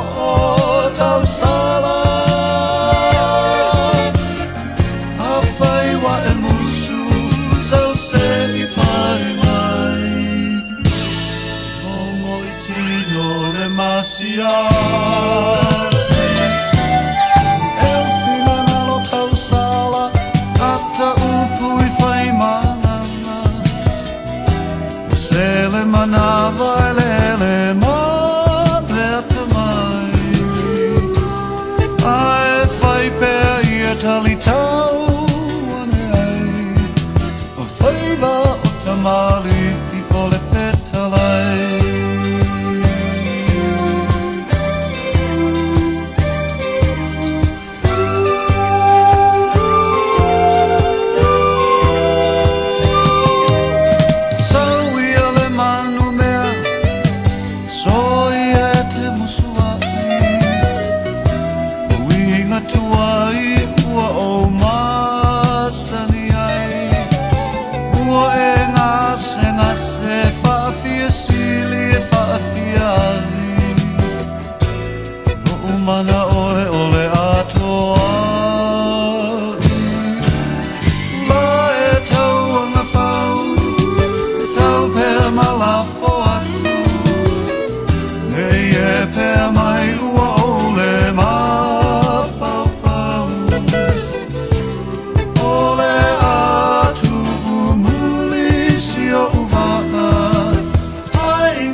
Fatalofa mfaafeluai ili pa ia male lo si utato utuno usamo umfayo na mau mai tato fasa launga le nei foi vai ngole aso o le foi utato wa ri el manuia le aso tofi le nei o le aso se fulu le nei masino te sema malo lava le tawatai e tiuti mga luenga fai o fe ngai ai ya lo mai nisi nei fa poponga o tato tala mai samoa e tumu atu tato tala utu fa tasi le vai nga fa bu fai tolu o le pulenga wao mo Samoa tuto tasi vaanga fa abufai le Samoa first fa pe me le vaanga fa abufai ale tautua Samoa e fi na wina le fainga palota le tau sanga fou ia suia le fainga malo o le tai nei la na felo ai tu stala ma le tai tai le vaanga fa abufai le tautua Samoa fa pe fo na awai mai ia vaanga fa abufai nei e tolu i lona ofisa autu i matau tuta le la ua ia faala wilo alo ia ai le fainga pa anga a nei vaanga fa upu fai e tolu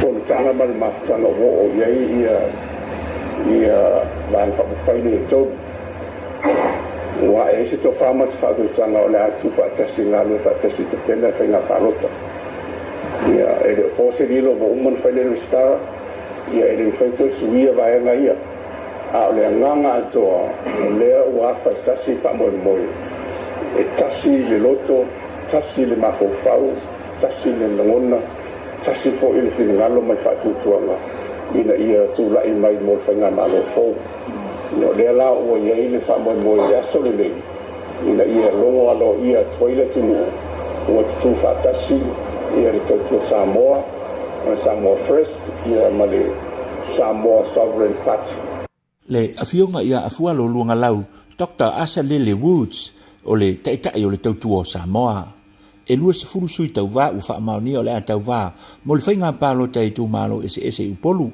fa pe ai masavai O nei sui e au fiai le se fulu wha, o sui wha atutu ma le vanga wha apu whai e le tautua, leo lo tai ei afualo, e to o lima le vanga wha apu whai, ale Samuel first o lo tai ia, e le fionga fia ngai mali i drus to malatai uta i le uo, wha pea i ma le vanga wha apu whai, ale pule au mo Samoa tuto o tasi, leo lo tai ia, e le fionga fesolai longo mali e matangi, te patoloa. E to lu se fulu iai sui fa tutu, ua tutu fa tasi. Sao noa a fualo. E le mawhai ona toi tu fa tasi, vahanga fa upu whai nei e tolu ili teminei, ona o tu la fono. Ai o le fa moe moe, a manuia mai ili palote ili tau sang fau, ona fito a mawhai lo leo ona tu fa tasi, ma ia whai ni suinga o le whai ngā malo, ili tau sang fau. E lua ni pasifou o le tu ainga o le Toyota Coaster, ua foa ia e le malo ia pani, mo le pūlenga, ma le sosa iete o le loto tau mawhai. Na sainia i le ofisa tu tono le amapasa o ia pani i Samoa nei, se whea ngai ngai wha matu o tuai, le se leni e lua se lau limas fulu afe, tā la Samoa, mo pasi e lua, e whea vea iai alo ma whanau a onga. O le lau mua, e iai mana onga tu mau o le soifua. Na aua iai le presidente o le societe o le loto tau mawhai le fionga le taa tivau, ma sui o le komiti i le fionga ia tangaloa sa, Willy Matafeo, sa whai mafufonga o le societe, e talia ma Faafetai ai le malo ia pani, e awala atu i le amapasa o ia pani i Samonei, le susunga ia konichi tewa sawa, mo le neifiso swani ta ua. O le awha whai ngofi ai o na whea veai, ma whe malanga i, alo ma whanau, o le aonga o le loto tau mawhai. O le so o le asu se fulu o te sema e wha manatu ina ai e Samoa ma le larolangi atoa, le whata ua ina lea o le aia te tau, a tangata soifua. O lo ta imu ai le ofisa o le komisina o sulu whainga po le ombudsman, ma savala aulia ai le ofisa, nisi o la tau paanga e au fiai le company telefoni o le titi sao, whapea i fo ma le ofisa o whainga palota. Whapea i fo maisi o paanga, na awai whaatasi uma i le tai ao ana le la, i le whamana tuina o le nei aso tāua, o le fionga mai awa i ulai toma, o le pule sili o le pulenga, na sau noa i le sau noanga au tu o le nei whamoe moe. E whamanatu i le aso, le talia ine le lalolangi o le Universal Declaration of Human Rights. O wha pokoina, i to tonu o lea tau tinonga whaavaa malo. Sa o le tonga ma tūlanga tāla whea ngai. Mō le soifua ngau le mū, saunga le mū, o tangata uma taito tasi. E ato ina fo i le so, i te fulu ma le ono o aso. Sa whaama mawhai, i tau mawhainga ma ni ngāio inga, e te atu sa noanga, ma sa wanga, e a whai nai tina, ma te mai tai. O le manatu au tu o le aso, o le avanua tu tusa o tangata uma, e au fia i fo i mai lātou, e iei mana onga tu mau o le soifua. O le recover better, stand up for human rights. Ia wha Samoina, ao toe ti mata lu penga. Pata ua sa o le tonga whawai o lo tangata soifua, ma le tangata soifua o le isi. That's our theme for today. E fionga mai awa i ulai toma, o le komisina o sulfa inga. Na awai e fo i le telo nisi o tūpulanga talavou, i le nei lama wha moe moe. O nisi o tātou tala ua avele, wha mata upu i le pālemene o le malo au se tālia, e se suifai pule o le malo, le tamaitai a Cherished Rice, le tatau lea o na whaia ma le mauti noa, le tūto o tasi o le whaia, o mōlianga e whaasanga ia tala le lei paunga, ma ia lava mōli mau, e langolango ai mōlianga o le talo sanga ato le malo o Samoa. Pe taina wha ai loa e le loia sili o Samoa, le tina ia savale noa, ma River Pifin Annandale, o lo lava mōli mau e langolango ni nai, mōlianga e whaasanga, ia tala le lei paunga. O le tau mawhai le whaao le oti, pe tangata vale ina, le fionga i le li pāle mio Samoa. O lo tau pule whaatasi ai, ma malele a tofu paulo, whapea ai male mai, whai oso si one. Whaalia fo i le loia sili, o tala le lei paunga o lo au tu iai mo lianga o le neso li ngā tu la fono. O whaalia fo i enisi o le mamalo le tunu i lunga o penga te wha ilangi e le te tau lava o nā ia fua au se tālia i mata upu a Samoa. O le tausanga fōula le o tolo iai le loi longa o le wha msinonga o mata upu a le mai whai o sosione ma malele atofu paulo ai o lo tālia le tāle sanga e toi wha fo i mai ei tala le lei paunga e tali ona morianga o le tua ia wha atasi ei i la tau nei lumo o le wha msinonga. O nisi o tātou tala o le fiafia tae au o le awhai ai se sauninga whaapitoa i luma maota o le whale o le malo e ki alo i ai mori emo le kiluisi masi ma le taulanga a toa. O le a poloka umai le awala uma i mangala ia pia i le taulanga le Beach Road mo le nei wha moe moe.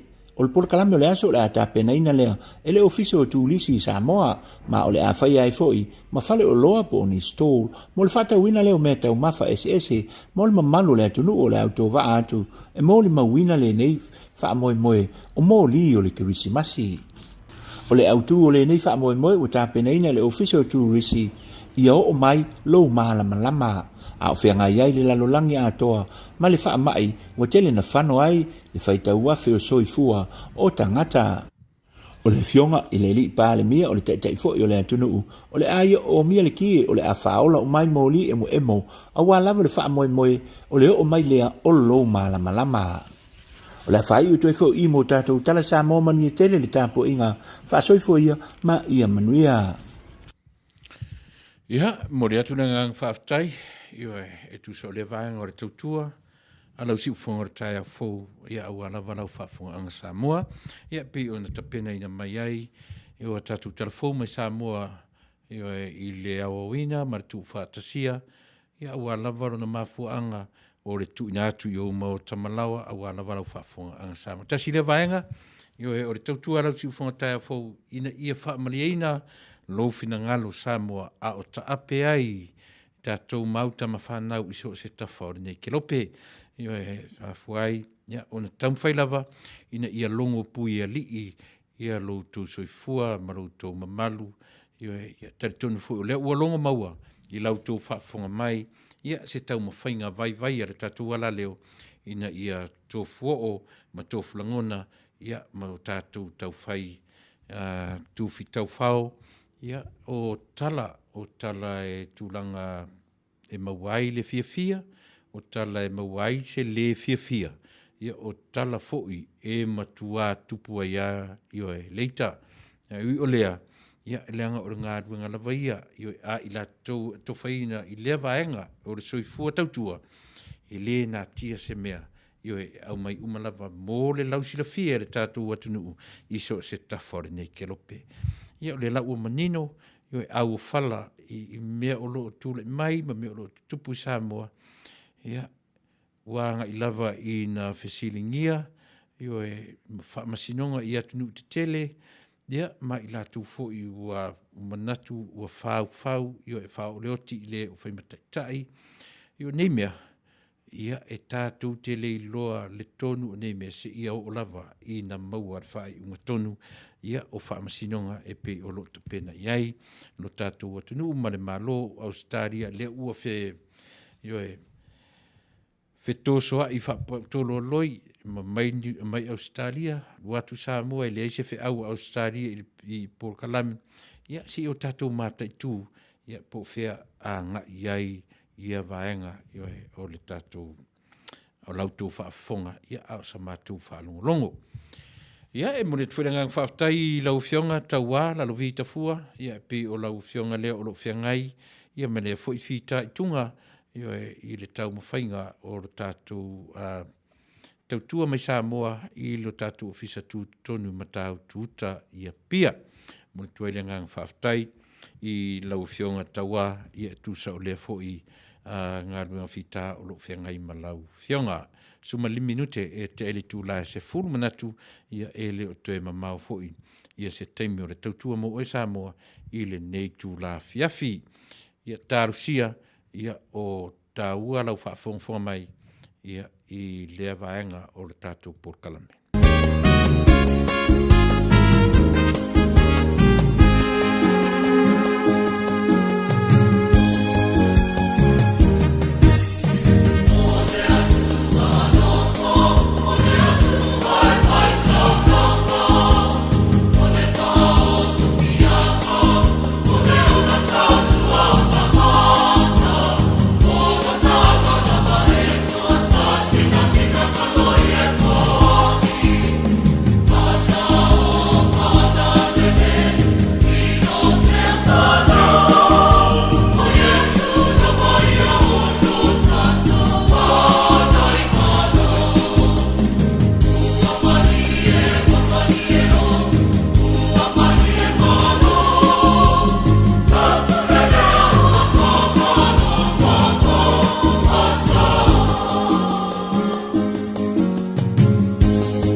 Hioe, o le atua whai taulanga.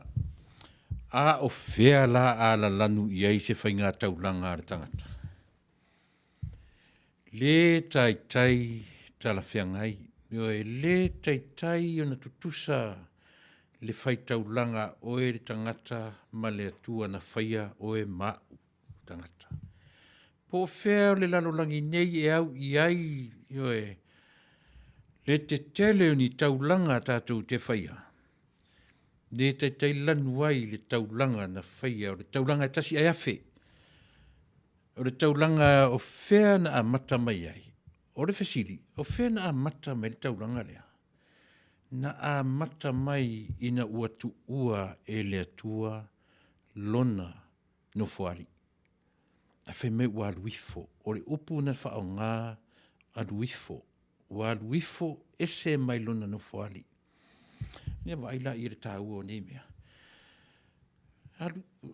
Ese mai lona no whaali i e sau e whai matangata. Lea la tau te whaatari ne i ai. Wai mea, tatu malama lama le leima manino i mea ia. O whea na a mata mai i whai tau langa o leri. Eoi. E matua siro lava tatu tau langa e whai. Tau te whiu e whai tau langa. E le lanu ai le alofa o tātou tamā, mara tātou le melea.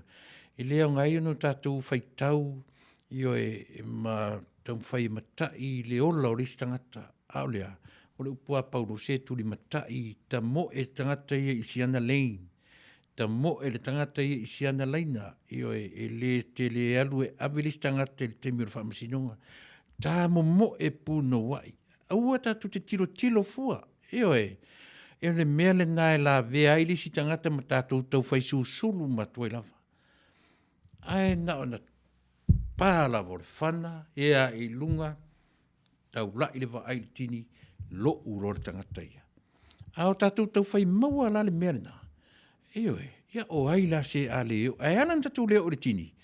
Se ranga e tātou te tilo i au tafa, ioe, ma tau ma whai e oso i le leine le tamo e lisi tangata, e a fua ai o no tātou susulu. Ioe, ma le mua le whai ngā tau ranga le tangata, a leo whai metpese, o le atua lava ia, o le atua whai tau ranga. Whai au nā mo tātou, i le nei vai tau o le keusi masi ma le tau sanfo, ai se a e ta ua ai, o le vai tau fia fia. Oi a fia ea so le o fea ngai ma teimi o maliu, ma teimi o whaamai, ma teimi. Aia, leanga na fausia lava i tātou o le whaamoemoe, ia oli le tangata. Ia awane i muta le fia o le tangata i mea leanga ma pōngi sā. Aia, ia tū mau pēa. Ia o mai pōngi sā, ma o mai teimi leanga, ma o mai teimi whainga tāo le oranga. Ai emo ai lava. Le oli o le anganga. Ai se a tātou te oli ai. Se iei le tini e whaamoe iei tātou. Iei le tini tātou te turi matai le tini. E ta mo e ai le tangata i lana lein. A whai o le lei o i lau tā moeanga. Tongi le mai ai tua. Eoi. Fesoasoani i le tangata ua tau teva le ta moe. Ai aua le oso fua le laina le tangata. Io e tātou te sulu whaatasi ai. Ia ma le maua le e se tātou tāmuenga ina ia mawhai o nao tātou taunuu whaatasi i le tini.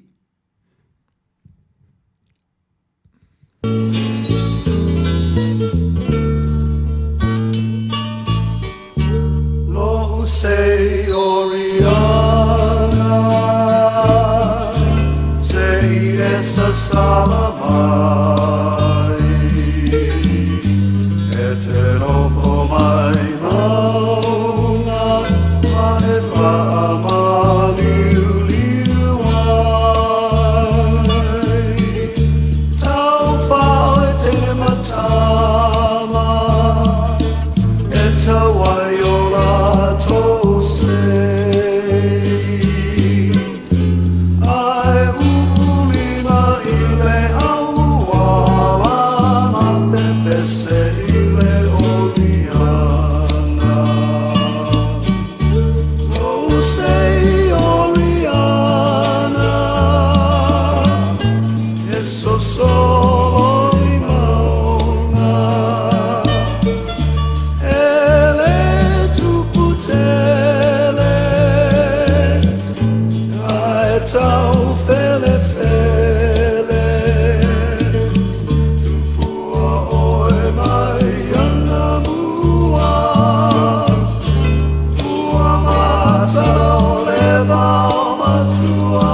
Ia masiu fonga matango fie, fionga ia whanana Jerome Cray, ia ma le au whaipese I longa o le awa, pe ono tō whafonga mai iai, o tutila tu le teimi ua lusu malvan minute, te aile tu la se fulu, ono na winga, leo whasoro ni vaenga lalangi, ina whata o tō muenga, io fofola whalam tauta ingamu, io matutu le me whasoro namu, ia ua o fori teimi, io o ili foi pu o sa leo o te fa malu I sa matu nei io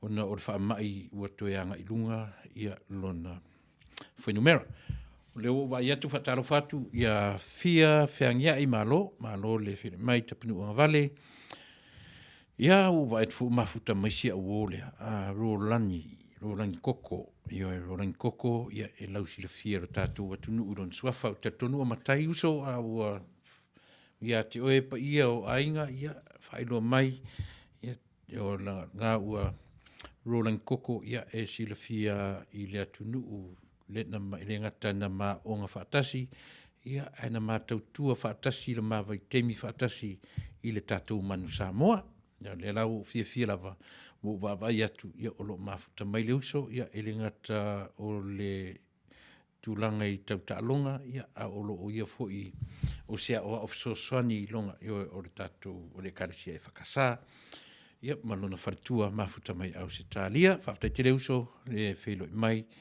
loa lo teimi tautua ia Samoa ia ilana au na kapi tonise nona ia whataro fatu mafuta mai Melbourne Australia muli atu le ngang whaftai ia e tusa o le whelo mai. Ia ia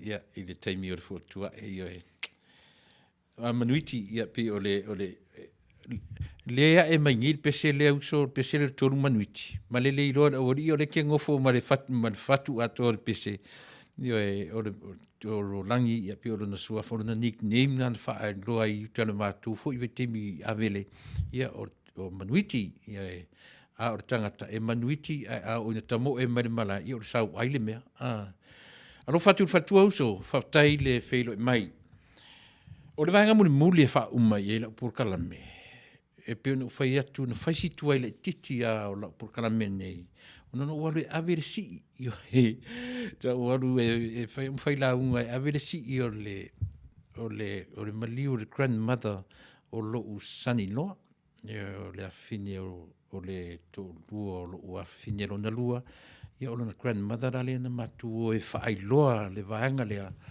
io e ia ma se i tilo tamai ki le meta o fa Samoa io e na mana ia la le matu atu fa tu me sa fa io e sa fa me talani ia a fai atu le fola le ia va ver tu lunga va ver ma le le mo mo fai le EFP fa senga fa pena e matu tile io o le tape nanga le o te taliton e le o tu fai ngo fear terminate ai sia langa tamaiti our children nowadays especially here in America o Americanize ma fo fonga a peila o fa matala le vaenga le o fia il matua tu sa o ka se ainga to tele le ainga e oi o tau ne fo ila ta tau tala o tau le io asia o tumu le ainga ia le mo te atu na wau io e malu to lua malu wa fine malu to lua to fare matu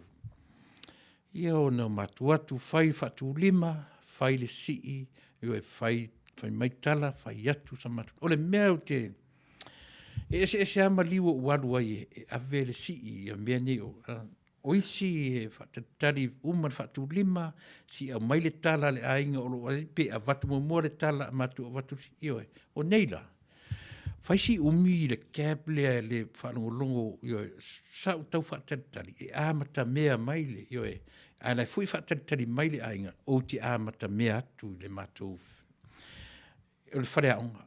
O na umana tua leo le tala a le sifai la unga le atunu. Ina ua mawai fo le soi fōre tina matua. Faafetai i le atua. Ua a mia lo soi fua malawola. A e tu ua o waonga. E tu ua o waonga e whale a o ngai i mātou i le taiminei.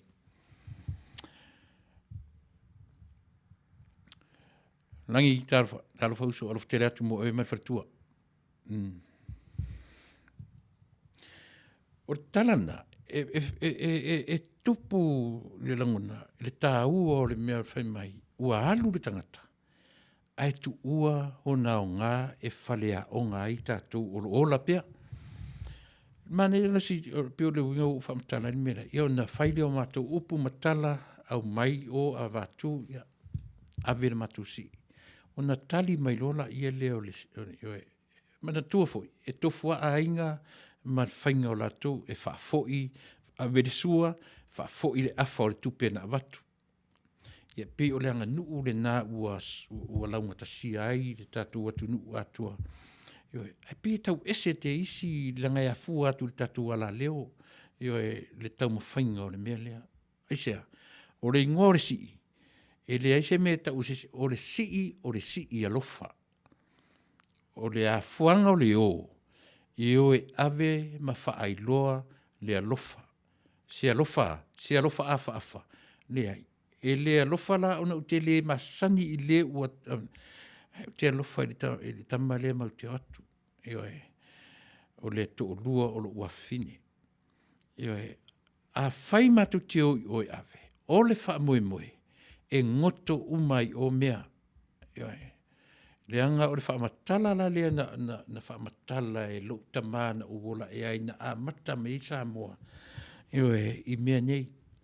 A uma fo i le nuu. A watu se tari le ai. A watu le lei. Le a matanga le nao le anga nuu le Samoa.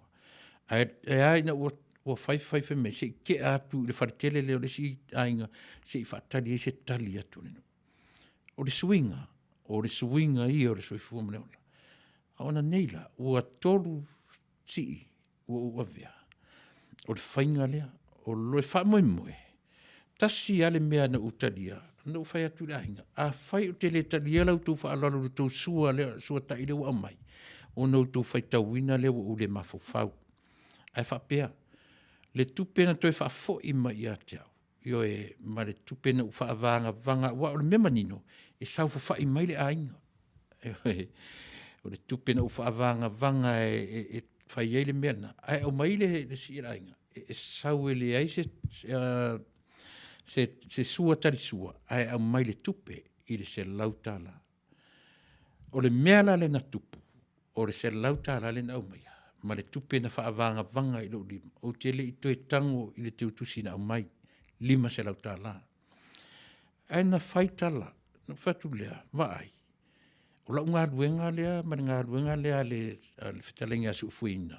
E toe ta pena le vaenga leo le anga nuu, ma le anga i whanua, ua sola ai au ngā tupulanga i te minei. O lea, o le ngore si i lena matue ave, o le mea e tau o le si i e alofa. E alala o na matou o, e whaatino le upu lea, a la o wha e le aise wha moe moe, mau te o, e toi aise mawhauwhaunga, mau te toi fo i mei ma se vaenga o mea ia. O le toru e leo si, io o tupun mele ai pau ala lau tala o te talia lau tu fa alo io e le suata ina mai leanga e le tau nanga e tau te faita wina o le mafofau a o tonga uma o le tupe na toe au mai na toe ave uma lava le aise mea e no fo i mau no fa tu lo le to do piu tau emo matau au vanga i au tafa piu toe manatu so le si ala tatu fo i nei so le ni o ngau fa solo ato tatu ia saula ta vale mo fatu mama ia e hasau ia fai mai so le ni ri tele tatu me fai elo ia pi o fatu la tala vai learn from me o mai tala na ia sun fai so o mai ia tatu leanga o le winga tonu lea o le tatu wanga nu na mata mai leanga i fanua samo le o sui ia o lona faita pulenga a mai le ainga si i mai afeta la fa fo ile afa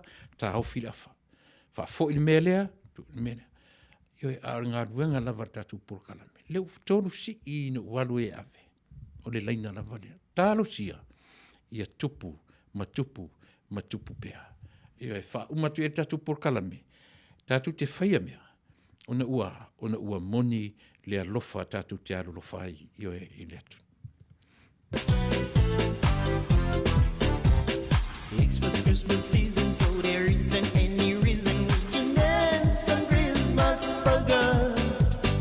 Here is sleigh bells ringing, everybody's singing, dancing a Christmas polka. Christmas trees so holly, make everyone so jolly. And love just fills the air. It's a wonderful world for the boy and the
Leitu malo talofa sa whaapea mo onga e usi o ola mo lele ia o a onga ne I e whaapea o usola o ua iai se pona o sue I polonga e le fia maua se saulo tonga talala ta talala talala ta talala ta la la la, ta la la la, ta la la la la la.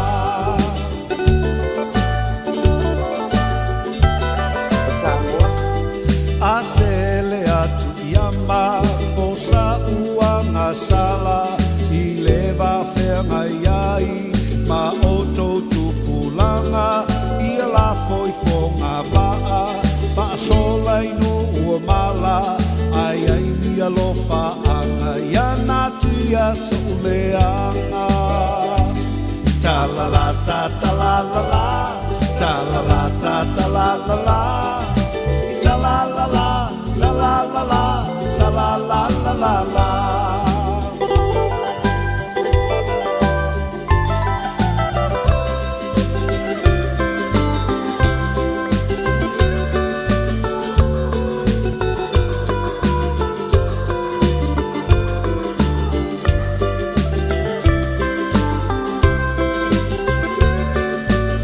Taiuso Manuichi, Orang Koko, Alo Teleatu, Jerry, Kembi, ya Faafetai le Penai, Taunuu, Taunuu, Alo Faafetai, Faafetai fu isi o me sa mo ku resa le musu, Faafetai uso, ya, lo fatu.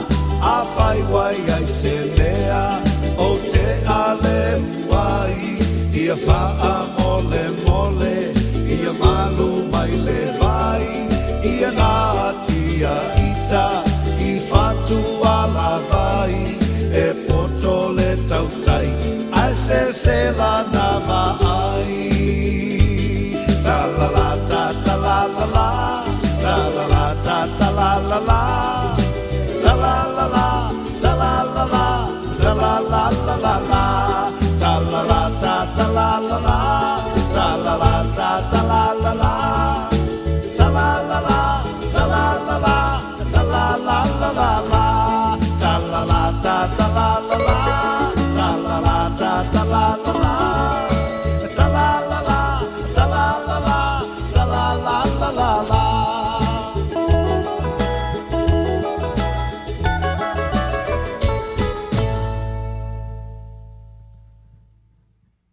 O Samoa, o le atunu tofi, e le o se atunu utamoa.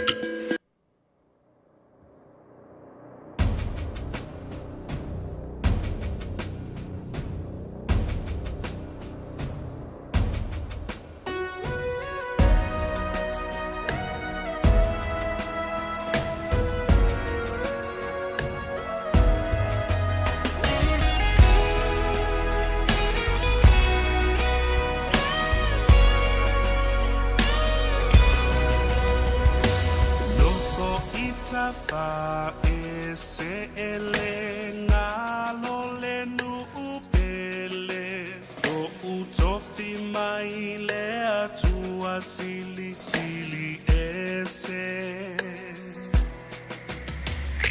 Samoa leto ala lo ufa sino manga totongo tatupu maso solo aya a onle ngafa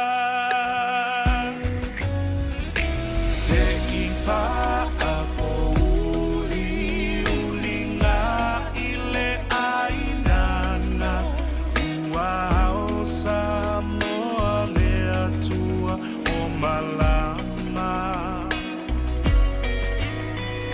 se ife sili atu isale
se ava longo papa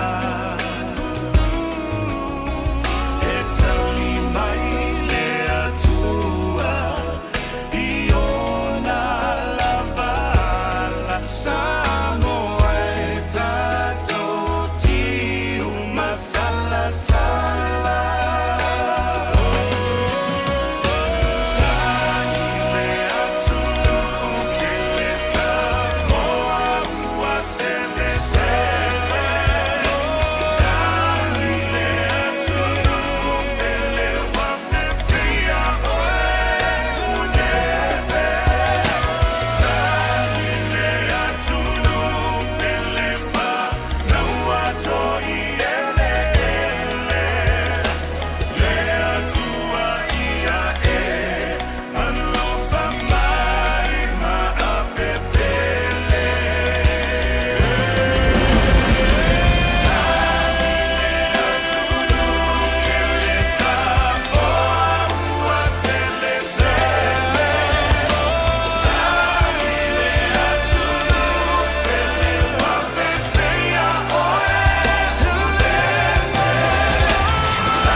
pese ia e pei ona anga I whaumatuai le tātou. Mai upo pese toe susu le whaamalama ma toe wa ai I Samoa. Io e le atunu pele utangi. An mana ia I or mea nu wa oina mai le upu si fasi faitau lea o le susu le whaamalama ma toe wa ai I maunga o Siona. Toe wa ai I Jerusalema. O le tala fasi faitau na whaile vai teimi o whatawhea sa iuta I Babilonia. Mana ia la sita mai whai mai le tala a se tasi fo I o theologian o whaarungungu ai. Ai se a le mea e toe su e ai le tangata Israelu whaamalama ma toe tilo tilo. E whai mai le mawhauwhaunga, e ala o na taulai le wa ai le tangata Israelu ma le tangata Utah. Mana tua fo I toia o Utah ma le se vaenga o peni a mina le na whatawhea, le na totoe I le pito I saute, le pito I lalo. Ana mana ia la o le whaasoa le fo I whaiwhi au I lau whanongolong. A whai o le atua o Israel, e nate le tu la fo ia oe I lau sāwalinga mahau matatu uma. O lona winga, o le mea tau te oai, e alu ai ma le atua, whai mai la le tala tatale. E susu e na o le alfa malama, le anga o le wha moe o le tata iuta, e na o le malu I Jerusalema e maua I ai le atua. E na o le maunga o Siona e maua I ai le atua. Le ala whai mai le tatale. So le sa o lana ia tilo mana va ai pe au tatu va ili le ai. Ewe. Le anga a whai o le Babilonia le tua e tā whea whaatasi marona nu. Ona sa o role o le tua e le tu la fo ina lona nu. E le au ngā fo ila ona toe susu e wha malama ma toe va ai I Jerusalem. Aisea, le anga o le iai I, ioe, e iai I ma le tua, e tangi e ia ma le tua I. Ioe. E uia ina whaatawhea I Babilonia, ai whaatawhea I lava ma le tua, e ou le nuu lea. o le winga na o le atua e alofa o le atua. So e e moni o upu a tusi tau te susu e wha malama ma tue wa ai Samoa. A ia mauti nopea e le o tuu lafo ia e le atua o tātou tangata. Ai ina ua vale tuu lima e o tātou tangata le alofa leo le atua. Nea lea lei o na whetangisi i tātou ino nofo mamau atu. Aisea, ina ua vale tu lima. Aore whi aua i o le so. Aisea tātou te fia i le nevai tau. Alia. O le whi au tātou te fia i le kirisimasi ma le tausanga fōu. E wha matala atu i ati oe mau. E umata ua. E muta lo soi fua mala uola. Ai wha aua le ngā ruenga. O le ngā ruenga e whanau Yesu i so se tafa o le kerope. E whaawawa le whiau e whanau Yesu i mea ele i o iai le malamalama. E muta le soifua mane ola, tā te whioti. Po o aifo i are mā ele ngā o le tuspa ia mananoa. Ai eri teimi e o ifo ai tātou. A le whiau whaawawa ia ma le whanau o Yesu. E whanau pēa, ma whanau pēa, ma whanau pēa. Yesu iso o se vaenga o le ke lope ma le lalolangi. E le i o iai le tala o luna whanau mai. Whaiua tapenare tātou por kalame Samoa. O se talala, o le winga la tātou por kalame Fasa le Vale Taunuu. Tātou te fia pēa. Tātou te ori pēa. Aisea, e le o le wha moe o tātou o le wha noa. E le o le wha moe o tātou o le tangi tui, ma le tangi pēa. E iai le teimi e sau ai malama. Io e to e pula ai o to fofonga mani o mata. Mo tātou loa ai. E le muta le ngā luenga. E le ai se teimi e limit ai io e le alofa o le atua ia i tātou. E wha wau pēa. Lona whanau mai. Io e whanau le lau ele, e whanau le loto, ma le mawhau, ma le nganga. E alai ono tātou fia pēa i le vaitau le nei e le o le kiusima. E le o le mea la, e le o le aso, ma le mea o turi matai. Ne aso lua suma le lima o te sema, a o le mea na tupu i le aso, o le alawa le aso, o le mea na tupu le aso, e wha wau le mea le na. Tau te whioti lava, ai wha wau, ma wha wau, le whanau mai o Yesu i lau i le ele ma lau whanua i loto ma whina ngalo. Io e Manuia Cherished Samoa. Pa ngalo se tautua ma se aunanga pe au le atoa. Io e tātou whero ai i se aso momua soifua ma e Manuia.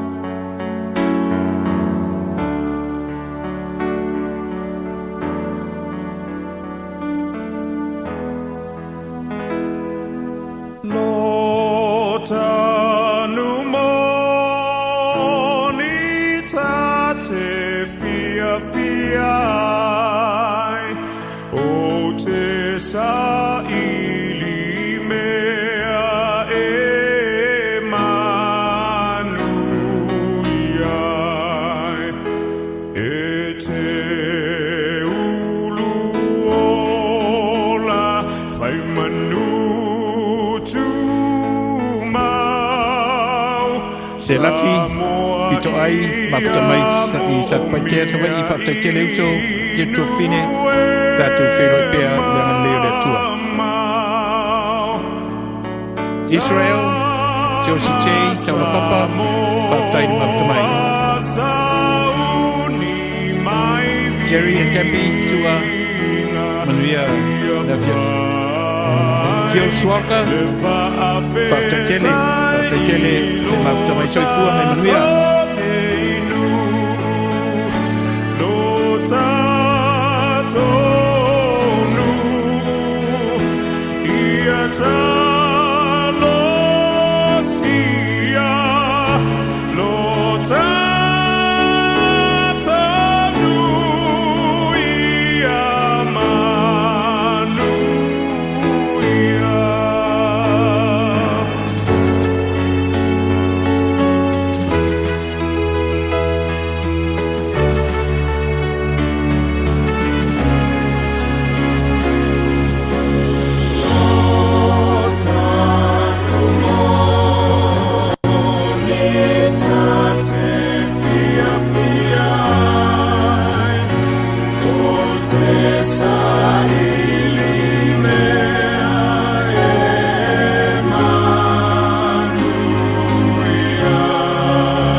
Goodbye, my Feleni, ole a o te a. Folau le vasa, le ali e pule i meleke, nei ngalo mai Samoa, siuta ele ele. Ai mana tua mai pea, le au pasese.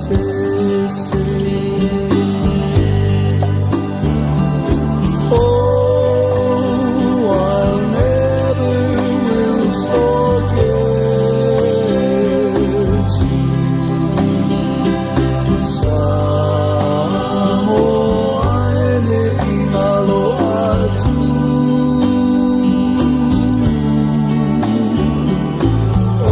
Oh, I'll never will forget you.